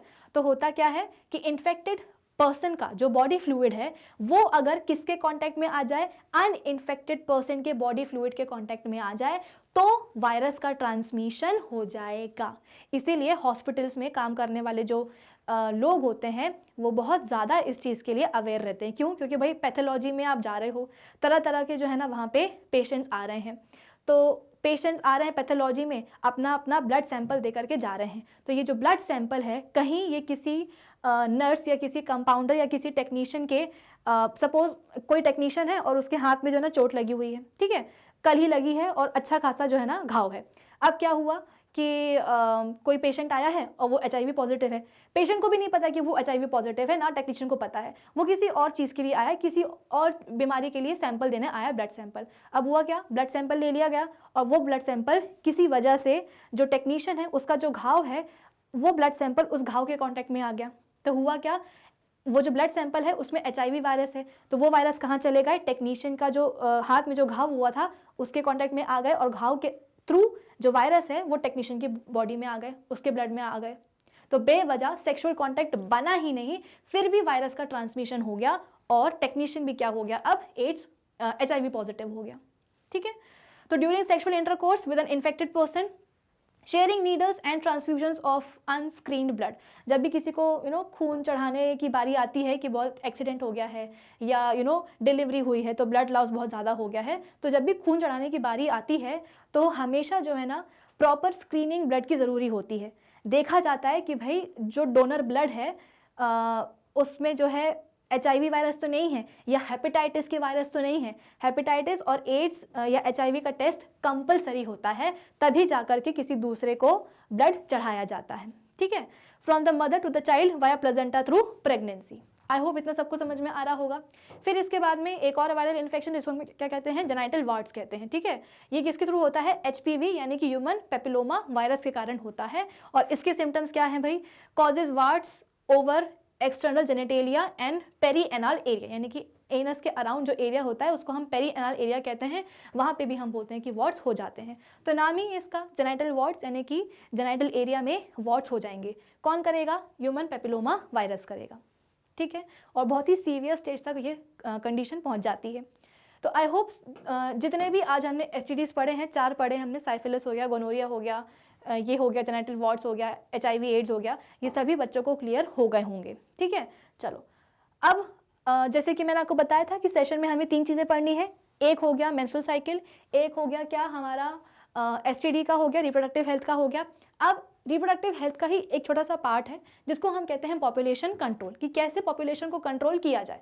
तो सबसे पहले तो एजुकेशन, भाई सालों से सुनते आ रहे हैं कि बच्चे 2 ही अच्छे हैं ना, हम 2 हमारे 2, लेकिन बहुत ही कम लोग इसको फॉलो करते हैं। ऐसा नहीं कि बहुत से लोग फॉलो नहीं करना चाहते हैं, करना भी चाहते हैं, लेकिन उनको ना इस बारे में ज्ञान नहीं है कि हम कैसे 2 बच्चों तक ही सीमित रख सकते हैं अपना परिवार। तो उनके लिए क्या ज़रूरी है भाई, उनके लिए एजुकेशन ज़रूरी है। उनको इस बात का ज्ञान दो कि कैसे फैमिली प्लानिंग करनी है, तो अल्टीमेटली क्या होगा, पॉपुलेशन कम हो ही जाएगी। फिर इसके बाद में मैरिजेबल एज, पहले के ज़माने में बहुत जल्दी शादी कर दी जाती थी। तो समझ लो हम बोलते हैं कि 9-10 साल में शादी हो गई और जो मेंस्ट्रुअल साइकिल है वो तो हम बोलते हैं कि 11 साल से शुरू हो ही जाती है, तो 13, 14, 15, 16 साल की एज में पहला बच्चा पैदा हो भी जाता था। तो भाई जितना पोस्टपोन कर सको शादी की उम्र को उतना अच्छा है, उतने देर में बच्चे पैदा होंगे, है ना। तो मैरिजेबल एज जो है वो कैसी होनी चाहिए, ज़्यादा होनी चाहिए। फिर इसके बाद में कुछ इंसेंटिव्स हैं, फैमिली प्लानिंग वगैरह है, ये इनके ऊपर आज हम करने वाले हैं, ठीक है बात। फिर इसके बाद में कुछ आते हैं कॉन्ट्रासेप्टिव मेथड्स। कॉन्ट्रा का मतलब क्या होता है, ऑपोजिट। देखो सेप्टिव वर्ड का होता है कंसीव करना, ठीक है ना। क्या बोला मैंने कि जो कंसेप्टिव वर्ड है इसका मतलब क्या होता है, कंसीव करना, यानी कि प्रेगनेंसी का होना। अब अगर इसको उल्टा कर दिया जाए, यानी कि प्रेगनेंसी को रोका जाए, कंसेप्शन को रोका जाए, तो उसको हम क्या कहते हैं, कॉन्ट्रासेप्शन कहते हैं। कंसेप्शन मतलब क्या, कंसीव करना। कॉन्ट्रासेप्शन मतलब क्या, कंसेप्शन ना होने देना। तो कॉन्ट्रासेप्टिव मेथड्स कौन कौन से हो सकते हैं। सबसे पहले तो आते हैं birth control method, act by preventing. तो कैसे जो है ना बर्थ को, जन्म को रोका जा सकता है, तो preventing sperm transport to the ovum. अब ये मत बोला कि मैम अगर बर्थ कंट्रोल करना है तो एक काम करते हैं ना, फीमेल फीटस को जाकर के मार देते हैं। फीमेल फीटस अधिकतर जो है ना फीमेल फीटसाइड ही होता है, अगर गर्भ में बच्ची पल रही होती है तो उसको जाकर के मार दिया जाता है, ठीक है। तो ये कोई तरीका नहीं हुआ, फीटसाइड करना कोई बात नहीं हुई कि हमें जो है ना पॉपुलेशन कम करना है, तो ज्ञान है नहीं, अगर प्रेगनेंसी हो भी गई है, कंसीव कर भी लिया है किसी लेडी ने, तो जाकर के उसकी फीटस को मार डाला, ये कोई तरीका नहीं है, ठीक है। चलो, तो कौन कौन सी इसमें चीज़ें आ सकती हैं। Preventing sperm transport to the ovum. भाई अगर मेल की बॉडी से स्पर्म जो है निकल करके ओवम तक पहुंचेंगे ही नहीं फीमेल की बॉडी में, तो फर्टिलाइजेशन कैसे होगा। अगर फर्टिलाइजेशन नहीं होगा तो फिर आगे की प्रोसेस कैसे होंगी, फीटस कैसे बनेगा, फीटस नहीं बनेगा तो फिर पॉपुलेशन कैसे बढ़ेगी। फिर इसके बाद में प्रिवेंटिंग ओव्यूलेशन, ओव्यूलेशन को ही प्रिवेंट करना है। तीसरी चीज़ क्या है, preventing implantation of early embryo in the uterus. तो 3 चीज़ों से हम क्या कर सकते हैं, बर्थ को कंट्रोल कर सकते हैं। पहला क्या है, स्पर्म को ओवम तक नहीं पहुंचने देना है।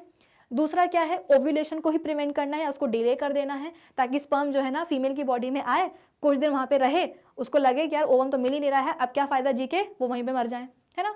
और तीसरा तरीका क्या है, preventing implantation of early embryo in the uterus, कि अब किसी तरीके से बड़ी मुसीबत से फर्टिलाइजेशन हो भी गया है, तो अब इस फर्टिलाइज्ड स्ट्रक्चर को, यानी कि एम्ब्रियो को यूट्रस के अंदर इम्प्लांट ना होने दिया जाए। जब इम्प्लांटेशन ही नहीं होगा तो एम्ब्रियो कैसे यूट्रस के अंदर रहेगा और कैसे वो एक फीटस में डेवलप होगा, अल्टीमेटली क्या हो जाएगा, डेथ ही हो जाएगी, ठीक है। तो ये कुछ तरीके हैं जिससे बर्थ कंट्रोल किया जा सकता है। अब इसमें कुछ टेम्परेरी मेथड्स भी आते हैं और कुछ परमानेंट मेथड्स भी आते हैं। सबसे पहले हम बात करते हैं टेम्परेरी मेथड्स की। कॉमनली यूज टू पोस्टपोन और टू स्पेस बर्थ, यानी कि बच्चों में अगर एज डिफरेंस चाहिए हो तो उसके लिए जो है टेम्परेरी मेथड्स को यूज़ किया जाता है। तो नेचुरल मेथड्स कौन कौन से आते हैं, 3 होते हैं। पीरियोडिक एब्स्टिनेंस, ठीक है ना। इसमें होता क्या है कि जैसे कि मैंने आपको बताया कि ओव्यूलेशन कब होता है, पूरी मेंस्ट्रुअल साइकिल के 14th डे में होता है, ठीक है। ओव्यूलेशन का मतलब क्या है, सेकेंडरी oocyte फैलोपियन ट्यूब में आ चुका है।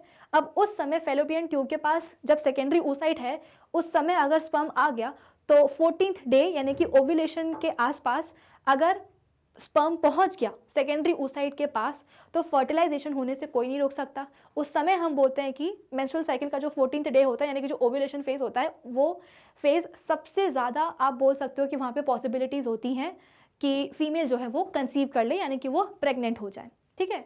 तो होगा क्या, जो ओव्यूलेशन जब पीरियड होता है तो ओव्यूलेशन पीरियड के टाइम पे सजेस्ट किया जाता है कि सेक्सुअल इंटरकोर्स ना हो। अगर होगा ही नहीं सेक्सुअल इंटरकोर्स तो स्पर्म्स फीमेल की बॉडी में कैसे जाएंगे।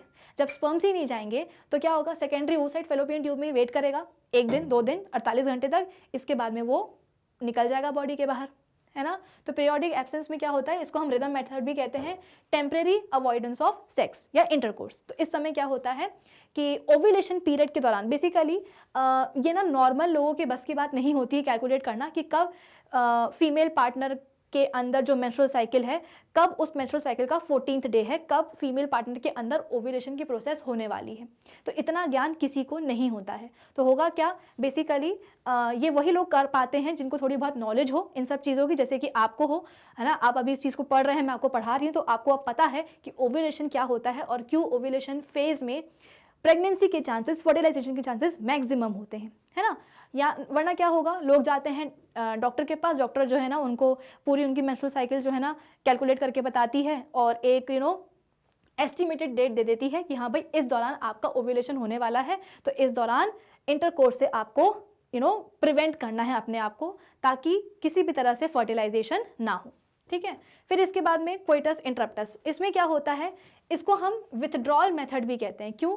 क्योंकि देखो इजैकुलेशन की प्रोसेस क्या होती है कि मेल की बॉडी से स्पर्म का निकलना, एक होता है इंसेमाइनेशन। इंसेमाइनेशन में हम बोलते हैं कि स्पर्म जो है वो फीमेल रिप्रोडक्टिव ट्रैक्ट में एंटर कर जाते हैं।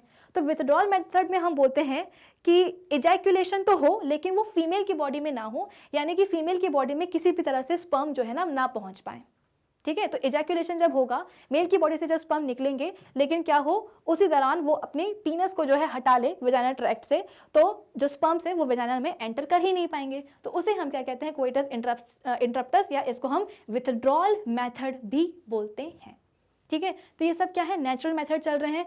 यहाँ पे हम कोई डिवाइस यूज़ नहीं कर रहे हैं, यहाँ पे हम कोई इंजेक्शन, कोई हार्मोनल मेडिसिन यूज़ नहीं कर रहे हैं, कोई प्रोटेक्शन मेथड यूज़ नहीं कर रहे हैं, सब कुछ नेचुरली चीज़ें चल रही हैं। इसके बाद में एक आता है लैक्टेशनल एनुरिया। यहाँ पे हम बोलते हैं कि जैसे कि मैंने आपको बताया था कि प्रेगनेंसी के बाद जब डिलीवरी हो जाती है, तो डिलीवरी के बाद हम बोलते हैं कि 6 महीने का जो पीरियड होता है वो इंटेंस ब्रेस्ट फीडिंग का पीरियड होता है, जहाँ पे बच्चे को सिर्फ और सिर्फ माँ जो है अपना ही दूध पिलाती है, यानी कि बच्चा जो है ब्रेस्ट फीड पर ही रहता है। इसके अलावा ऊपर से गाय भैंस का दूध देने की ज़रूरत नहीं पड़ती है, दाल रोटी देने की ज़रूरत नहीं पड़ती है, कुछ भी देने की ज़रूरत नहीं पड़ती। क्यों? क्योंकि जो ब्रेस्ट मिल्क है वो मोर देन इनफ होता है छोटे से बच्चे के लिए, 6 महीने तक की उम्र के बच्चे के लिए, ठीक है। तो वो जो इंटेंस लैक्टेशन का जब पीरियड होता है ना, उस समय प्रोलैक्टिन हार्मोन बहुत ही हाई होता है। इस प्रोलैक्टिन हार्मोन के हाई होने के कारण क्या होगा कि जो बाकी हार्मोन्स होते हैं ना, प्रोजेस्टेरोन हो गया, ईस्ट्रोजन हो गया, ये बहुत ही कम रहते हैं। तो जब ये इनका लेवल कम होता है बॉडी में, तो ओव्यूलेशन नहीं होता है और जो मेंस्ट्रुअल साइकिल है ना वो नहीं आती है। मतलब बेसिकली आप बोल सकते हो कि मेंस्ट्रुएशन होता ही नहीं है, ठीक है। तो इस दौरान अगर हम बोलते हैं कि इंटरकोर्स हो भी रहा है, तो क्योंकि हम बोलते हैं कि साइकिल रुकी हुई है अभी, तो फर्टिलाइजेशन होगा ही नहीं, ठीक है। ओव्यूलेशन नहीं हो पाता है बेसिकली। तो अगर स्पर्म फीमेल की बॉडी में आ भी रहे हैं तो वो फर्टिलाइज किसको करेंगे? फर्टिलाइज होने के लिए ओवम भी तो जरूरी है ना, सेकेंडरी oocyte भी तो जरूरी है, लेकिन सेकेंडरी oocyte मिलेगा ही नहीं तो स्पर्म्स करेंगे क्या करके, ठीक है। तो इसको हम क्या कहते हैं, लैक्टेशनल एनुरिया कहते हैं। लेकिन एक बात ये है कि माना ये बहुत ही नेचुरल मेथड्स हैं, लेकिन इनके सक्सेसफुल होने के चांसेस बहुत ही कम होते हैं। क्यों? क्योंकि जैसे कि अगर मैं आपको बात बताऊं किसकी, लैक्टेशनल एनुरिया की, अब ये तो मैंने आपको बता दिया कि 6 महीने तक, ठीक है, डिलीवरी के बाद 6 महीने तक अप्रॉक्सीमेटली क्या होता है, ओव्यूलेशन की प्रोसेस नहीं होती है, क्योंकि प्रोलैक्टिन हार्मोन बहुत ही ज़्यादा रहता है, तो प्रोजेस्टेरोन और ईस्ट्रोजन हार्मोन्स कम होते हैं, तो ओव्यूलेशन नहीं होता है। लेकिन कई बार आपने सुना होगा कि भाई बहन के बीच में केवल 1 ही साल का एज डिफरेंस है, 1 ही साल का गैप है। 1 साल का डिफरेंस क्यों हुआ है? क्योंकि उनकी जो मदर है उनमें जो लैक्टेशनल एनुरिया का जो पीरियड है वो 6 महीने से भी कम का रहा होगा। तो लोगों को लगता है कि 6 महीने तक तो जो है ना इंटरकोर्स करना क्या है, सेफ है, 6 महीने तक प्रेगनेंसी होने ही नहीं वाली है। लेकिन क्या होगा, अचानक से हो गई प्रेगनेंसी, ठीक है, ओव्यूलेशन हो गया और स्पर्म की एंट्री भी हो गई, उसी समय फर्टिलाइजेशन हो गया और अल्टीमेटली क्या होगा, एम्ब्रियो का फॉर्मेशन हो जाएगा, ठीक है। तो माना ये नेचुरल मेथड है, लेकिन ये उतने भी 100% इनका सक्सेस रेट नहीं होता है। इसके अलावा विथड्रॉल मेथड में हम बोलते हैं, देखो क्या होता है ना कि सीमेन निकलने के पहले जो काउपर्स ग्लैंड जो प्रेजेंट होती है मेल की बॉडी में, ठीक है, उसका सेक्रीशन आता है, ठीक है। क्यों? क्योंकि वेजाइनल ट्रैक को थोड़ा सा लुब्रिकेशन की ज़रूरत होती है। तो क्या होगा कि कई बार ऐसा भी होता है कि हमें पता है कि जो सीमेन है उसमें क्या प्रेजेंट होते हैं, स्पर्म्स प्रेजेंट होते हैं, लेकिन कई बार क्या होता है कि जो शुरुआत में जो कोपर्स ग्लैंड का जो सेक्रेशन आया है, जो म्यूकस आया है ना, उसमें भी कुछ स्पर्म्स बैठ करके आ जाते हैं। तो कहने को क्या हुआ है, विथड्रॉल मेथड यूज़ किया गया है, इजैक्यूलेशन हुआ लेकिन फीमेल बॉडी के बाहर हुआ, पीनस को हटा लिया गया, ठीक है, इंसेमाइनेशन नहीं होने दिया गया, लेकिन इजैक्यूलेशन के पहले जो काउपर्स ग्लैंड का जो सेक्रीशन आया उसके ऊपर बैठ के, उसके अंदर बैठ के कुछ स्पर्म्स आ गए फीमेल की बॉडी में। तो कहने को विथड्रॉल मेथड को अपनाया गया, लेकिन उसका फायदा नहीं रहा। माना सीमेन अंदर नहीं गया, लेकिन काउपर्स ग्लैंड का सीमेन के निकलने के पहले, इजैक्यूलेशन के पहले जो काउपर्स ग्लैंड आप बोलते हो कि उसका जो सेक्रीशन आया है फीमेल बॉडी के अंदर, उसमें तो स्पर्म्स बैठ करके आ गए ना, और उतने ही स्पर्म्स क्या कर लेंगे, अपना काम कर लेंगे, फर्टिलाइजेशन की प्रोसेस कर लेंगे, प्रेगनेंसी हो जाएगी। ठीक है, तो जैसे कि मैंने आपको बताया कि इतना सक्सेस रेट हम बोलते हैं कि इनका ज़्यादा होता नहीं है।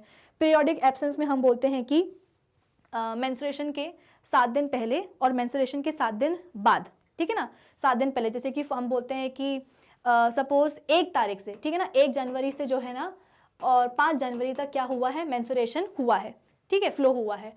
तो 1 जनवरी से 7 दिन पहले और 5 जनवरी से 7 दिन बाद तक इंटरकोर्स करना क्या होता है, सेफ रहता है। क्यों? क्योंकि इस पीरियड के दौरान हम बोलते हैं कि बेसिकली एग तैयार अभी हुआ नहीं है, ठीक है।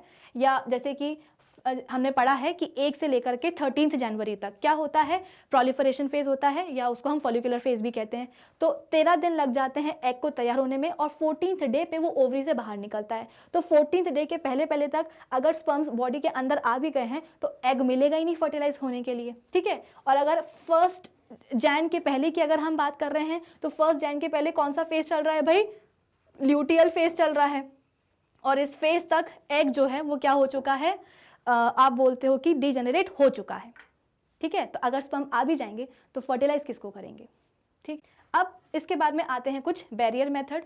तो बैरियर मेथड में हम बोलते हैं बेसिकली फर्टिलाइजेशन को ही प्रिवेंट किया जाएगा। इसमें आती हैं कॉन्डम्स। कॉन्डम्स हम बोलते हैं कि थिन रबर या लेटेक्स शीट की बनी होती है और ये मेल और फीमेल्स दोनों के लिए होती है। मेल में हम बोलते हैं कि पीनस में इंसर्ट करी जाती है और वजाइना, फीमेल्स में हम बोलते हैं कि वजाइना और सर्विक्स में इंसर्ट करी जाती है, ठीक है। So that the ejaculated sperm is not released in the female reproductive tract. किसी भी तरह से जो है ना स्पर्म को फीमेल बॉडी के अंदर ना पहुंचे, वो बचाना है। जितने भी स्पर्म्स निकल रहे हैं सीमन में उनको रोकना है कि वो किसी भी तरह से फीमेल बॉडी के अंदर, यूट्रस के अंदर ना पहुंचे। क्योंकि अगर यूट्रस के अंदर पहुंच गए फिर क्या होगा, कुछ सपोर्टर मिल जाएंगे उनको और वो फेलोपियन ट्यूब तक चले जाएंगे, ठीक है। तो बेसिकली हम बोलते हैं कि कॉन्डम्स वगैरह का यूज़ किया जाता है। फिर इसके बाद में फीमेल्स के लिए डायफ्राग्स, सर्वाइकल कैप्स और वॉल्स भी होते हैं। ये भी रबर के बने होते हैं और इनको फीमेल रिप्रोडक्टिव ट्रैक्ट के अंदर डाला जाता है to cover the cervix. Cervix पता ना क्या होता है, सर्विक्स हम बोलते हैं कि यूट्रस का माउथ होता है। तो सर्विक्स में इनको इंसर्ट किया जाता है जिसके कारण हम बोलते हैं कि स्पर्म्स, ऑब्वियस सी बात है इजैक्यूलेशन तो होगा ही इंटरकोर्स के टाइम पे, लेकिन जो इजैक्यूलेटेड सीमेन है ना उसके स्पर्म्स जो हैं यूट्रस के अंदर नहीं जा पाते। क्यों? क्योंकि यूट्रस के माउथ को कवर कर दिया गया है, ठीक है। तो किसी भी तरह से हम बोलते हैं कि ओवा और स्पर्म को आपस में मिलने से रोकना है। अब जो भी उसके लिए मेथड यूज हो सके। इसके बाद में एक आता है इंट्रायूट्राइन डिवाइसेस, जिसमें हम बोलते हैं कि non medicated IUDs promote the phagocytic cells of uterus to phagocytosis of sperms with the uterus, ठीक है। कुछ हम बोलते हैं कि डिवाइसेस फिट कर दी जाती हैं। किसमें फिट कर दी जाती हैं? तो फीमेल रिप्रोडक्टिव ट्रैक्ट में कुछ डिवाइसेस फिट कर दी जाती हैं। ये डिवाइसेस क्या करती हैं, यूट्रस, ऑब्वियस सी बात है यूट्रस के पास भी क्या होगा, ब्लड होगा। ब्लड के पास क्या होंगे, आप बोल सकते हो कि फेगोसाइटिक सेल होंगे। तो यूट्रस के फेगोसाइटिक सेल को ये जो आयोडीज हैं ये क्या करती हैं, एनकरेज करती हैं कि जैसे ही स्पर्म आए, स्पर्म क्या है भाई, स्पर्म हम बोलते हैं कि एक फॉरेन सेल ही तो है। तो जैसे ही स्पर्म आए उसको क्या करो, फेगोसाइटोसिस करो, यानी कि उसको मुक्का मार करके वहीं के वहीं डिस्ट्रॉय कर दो, ठीक है। तो 2 तरह की आयोडीज होती है, एक होती है मेडिकेटेड और एक होती है नॉन मेडिकेटेड। मेडिकेटेड में हम बोलते हैं कि उनका काम क्या होगा, यूट्रस की वॉल के जो फेगोसाइटिक सेल्स होते हैं उनको एनकरेज करना कि तुम स्पर्म को क्या करो, उनका फेगोसाइटोसिस करो, उनको वहीं डिस्ट्रॉय कर दो ताकि वो आगे ना जा पाए, ठीक है। इसके बाद में कुछ मेडिकेटेड भी होती हैं, जैसे कि copper releasing IUDs. Copper releasing IUDs यानी कि जो आयोडीज हैं वो क्या करती हैं, कॉपर रिलीज करती हैं, ठीक है। ये कॉपर क्या करते, copper ions basically, copper ions क्या करते हैं, स्पर्म की जो मोटिलिटी है ना, यानी कि यूट्रस में उनका जो मूवमेंट है उसको जो है कम कर देंगी, सप्रेस कर देंगी, और स्पर्म्स की जो फर्टिलाइजिंग कैपेसिटी है उसको भी कम कर देंगी, ठीक है। द हार्मोन रिलीजिंग, अब कुछ हार्मोन रिलीजिंग भी होती हैं। ये क्या करती हैं, make the uterus unsuitable for implantation and the cervix hostile to the same. देखो होता क्या है कि या तो स्पर्म और ओवम को मिलने ही मत दो, ठीक है, मोटिलिटी कम कर दो, स्पर्म की हम बोलते हैं कि फर्टिलाइजिंग कैपेसिटी कम कर दो, या अगर ये सब चीज़ें नहीं हो पा रही हैं तो हार्मोनल आयोडीज क्या करती हैं कि इम्प्लांटेशन नहीं होने देंगी, कुछ ऐसा करेंगी जिसके कारण यूट्रस के अंदर का जो माहौल है, एनवायरनमेंट जो है, उसको चेंज करके रख देंगे, जिसके कारण आप बोल सकते हो कि इम्प्लांटेशन नहीं हो पाता है। और कभी कभी हम बोलते हैं कि सर्विक्स के अंदर कुछ चेंजेस लेकर के आ जाएंगी ताकि वो स्पर्म के लिए होस्टाइल ना रहे, यानी कि स्पर्म जैसे ही सर्विक्स के अंदर आए वहीं के वहीं वो डिस्ट्रॉय हो जाए।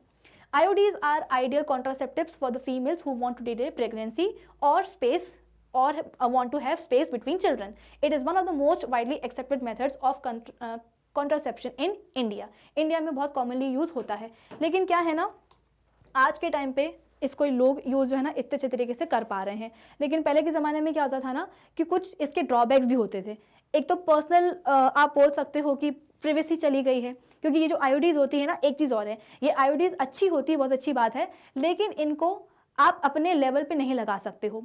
इन IUDs को रिप्रोडक्टिव ट्रैक्ट में फिट करने के लिए फीमेल्स को स्किल्ड कंपाउंडर, डॉक्टर या नर्सेस की ज़रूरत पड़ती ही पड़ती है। तो कुछ ड्रॉबैक्स भी हो सकते हैं इसके, कुछ इरिटेशन हो सकती है ना, स्पॉन्टेनियस एक्सपर्जन, यानी कि वो अपने आप जो है ना IUD बाहर आ जाए ट्रैक्ट के, पता ही ना चले। They can cause excess menstrual bleeding and pain, risk of perforation of uterus, tubular pregnancy, implantation of embryo in the oviduct, risk of infection. तो इन्फेक्शन के भी कुछ चांसेस आ सकते हैं, इरिटेशन हो सकती है। देखो ये कॉपर टी है, ठीक है ना, टी शेप का ये होता है और इसको एज इट इज कहाँ रखा जाता है, यूट्रस के अंदर रखा जाता है। तो जैसे ही हम बोलते हैं कि स्पर्म्स आएंगे, तो देखो स्पर्म्स के आने का रास्ता ही ब्लॉक करके रखा हुआ है इस टी शेप की डिवाइस ने, जिसको हम क्या कहते हैं, IUD। इंट्रा मतलब अंदर, यूटेराइन मतलब क्या, यूट्रस, तो यूट्रस के अंदर रखने वाली डिवाइसेस को हम क्या कहते हैं, इंट्रा यूट्राइन डिवाइसेस कहते हैं। इसके अलावा कुछ केमिकल मेथड्स होते हैं, स्पर्मिसाइड्स वगैरह, टैबलेट्स, क्रीम्स या जेलीज के फॉर्म में आते हैं, जिसको हम बोलते हैं कि वजाइना में पेस्ट कर दिया जाता है, जिसके कारण जैसे ही स्पर्म आएंगे वजाइना में, तो वजाइना में ही वो मर जाएंगे, ठीक है। तो इनको हम क्या कहते हैं, इनको हम स्पर्मिसाइडल्स कहते हैं। क्या कहेंगे, स्पर्मिसाइडल्स, यानी कि स्पर्म को किल करने वाली कुछ ऑइंटमेंट्स, कुछ क्रीम्स, कुछ फोम्स, जिनको कि वजाइना में लगा दिया जाता है। फिर इसके बाद में ओरल कंट्रासेप्टिव भी आते हैं। तो इसमें हम बोलते हैं कि जो ओरल कंट्रासेप्टिव्स हैं, जो पिल्स होती है, बेसिकली गोलियां होती हैं, आपने सुना होगा ऐड में सहेली, माला डी, है ना, माला एन करके। तो इनका काम क्या होता है, बेसिकली ये हार्मोन सेक्रेटिंग होती है, इनके पास FSH और LH प्रेजेंट होता है, और ये FSH और LH क्या करता है, बेसिकली ओव्यूलेशन को पोस्टपोन कर देता है, ठीक है। तो ओरल कॉन्ट्रासेप्टिव हम बोलते हैं कि अधिकतर इंडियन फीमेल्स यूज़ करती हैं। क्यों? क्योंकि डॉक्टर के पास नहीं जाना रहता ना, अपने लेवल पे गोली खा ली और प्रेगनेंसी को रोक लिया, ठीक है। चलो फिर इसके बाद में परमानेंट मेथड्स, अभी तक जितने भी थे वो टेम्परेरी मेथड थे। जब तक बच्चा नहीं चाहिए है तब तक बैरियर मेथड यूज़ कर सकते हैं, जब तक नहीं चाहिए बच्चा तब तक आप बोलते हो कि कॉन्डोम्स का यूज़ किया जा सकता है, जब तक नहीं चाहिए बच्चा तब तक हम बोलते हैं कि ओरल कॉन्ट्रासेप्टिव का यूज़ किया जा सकता है, गोलियों का यूज़ करा जा सकता है। लेकिन जैसे ही बच्चा चाहिए होगा तो उन चीज़ों को यूज़ करना छोड़ दो।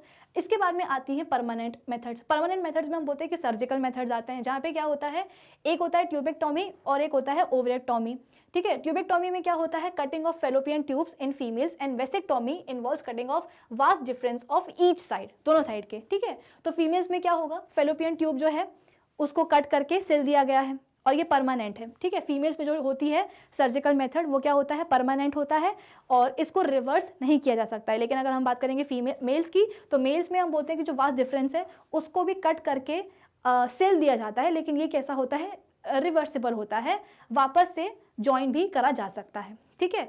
तो अगर फीमेल में हम बोलते हैं कि ट्यूबेक्टोमी हुई है तो कितने भी स्पर्म्स क्यों ना पहुंच जाए, स्पर्म के पास कोई होगा ही नहीं फर्टिलाइज करने के लिए। क्यों? क्योंकि जो ओवा है वो तो फेलोपियन ट्यूब या आगे यूट्रस तक आ ही नहीं रहा है, क्योंकि फेलोपियन ट्यूब को ही क्या कर दिया गया है, कट कर दिया गया है, ठीक है। मेल्स में हम बोलते हैं कि इजैकुलेशन की प्रोसेस होगी, सब होगा, लेकिन हम बोलते हैं कि जो इजैकुलेशन की प्रोसेस होगी उसमें स्पर्म्स नहीं आ पाएंगे। क्यों? क्योंकि वास्ट डिफरेंस को ही क्या कर दिया गया है, कट कर दिया गया है। तो जो सीमेन आएगा इजैकुलेशन में वो समाइनल वेसाइकल, आप बोल सकते हो कि समाइनल वेसाइकल का उसमें सेक्रीशन होगा, काउपस ग्लैंड का सेक्रीशन होगा, है ना, इन सब प्रोस्टेट ग्लैंड का सेक्रीशन होगा। लेकिन स्पर्म्स कौन बना रहे हैं, स्पर्म्स तो हम बोलते हैं कि टेस्टिस बनाती हैं, और उन स्पर्म्स को लेकर के कौन आता है, वास्ट डिफरेंस लेकर के आती है। तो वास्ट डिफरेंस को ही काट करके सिल दिया गया है, जिसके कारण क्या होता है कि इजैकुलेशन में फ्लूइड तो निकलेगा, समाइनल फ्लूइड तो निकलेगा, लेकिन उसमें स्पर्म्स नहीं होंगे, उसमें प्रोस्टेट ग्लैंड्स, काउपर्स ग्लैंड्स और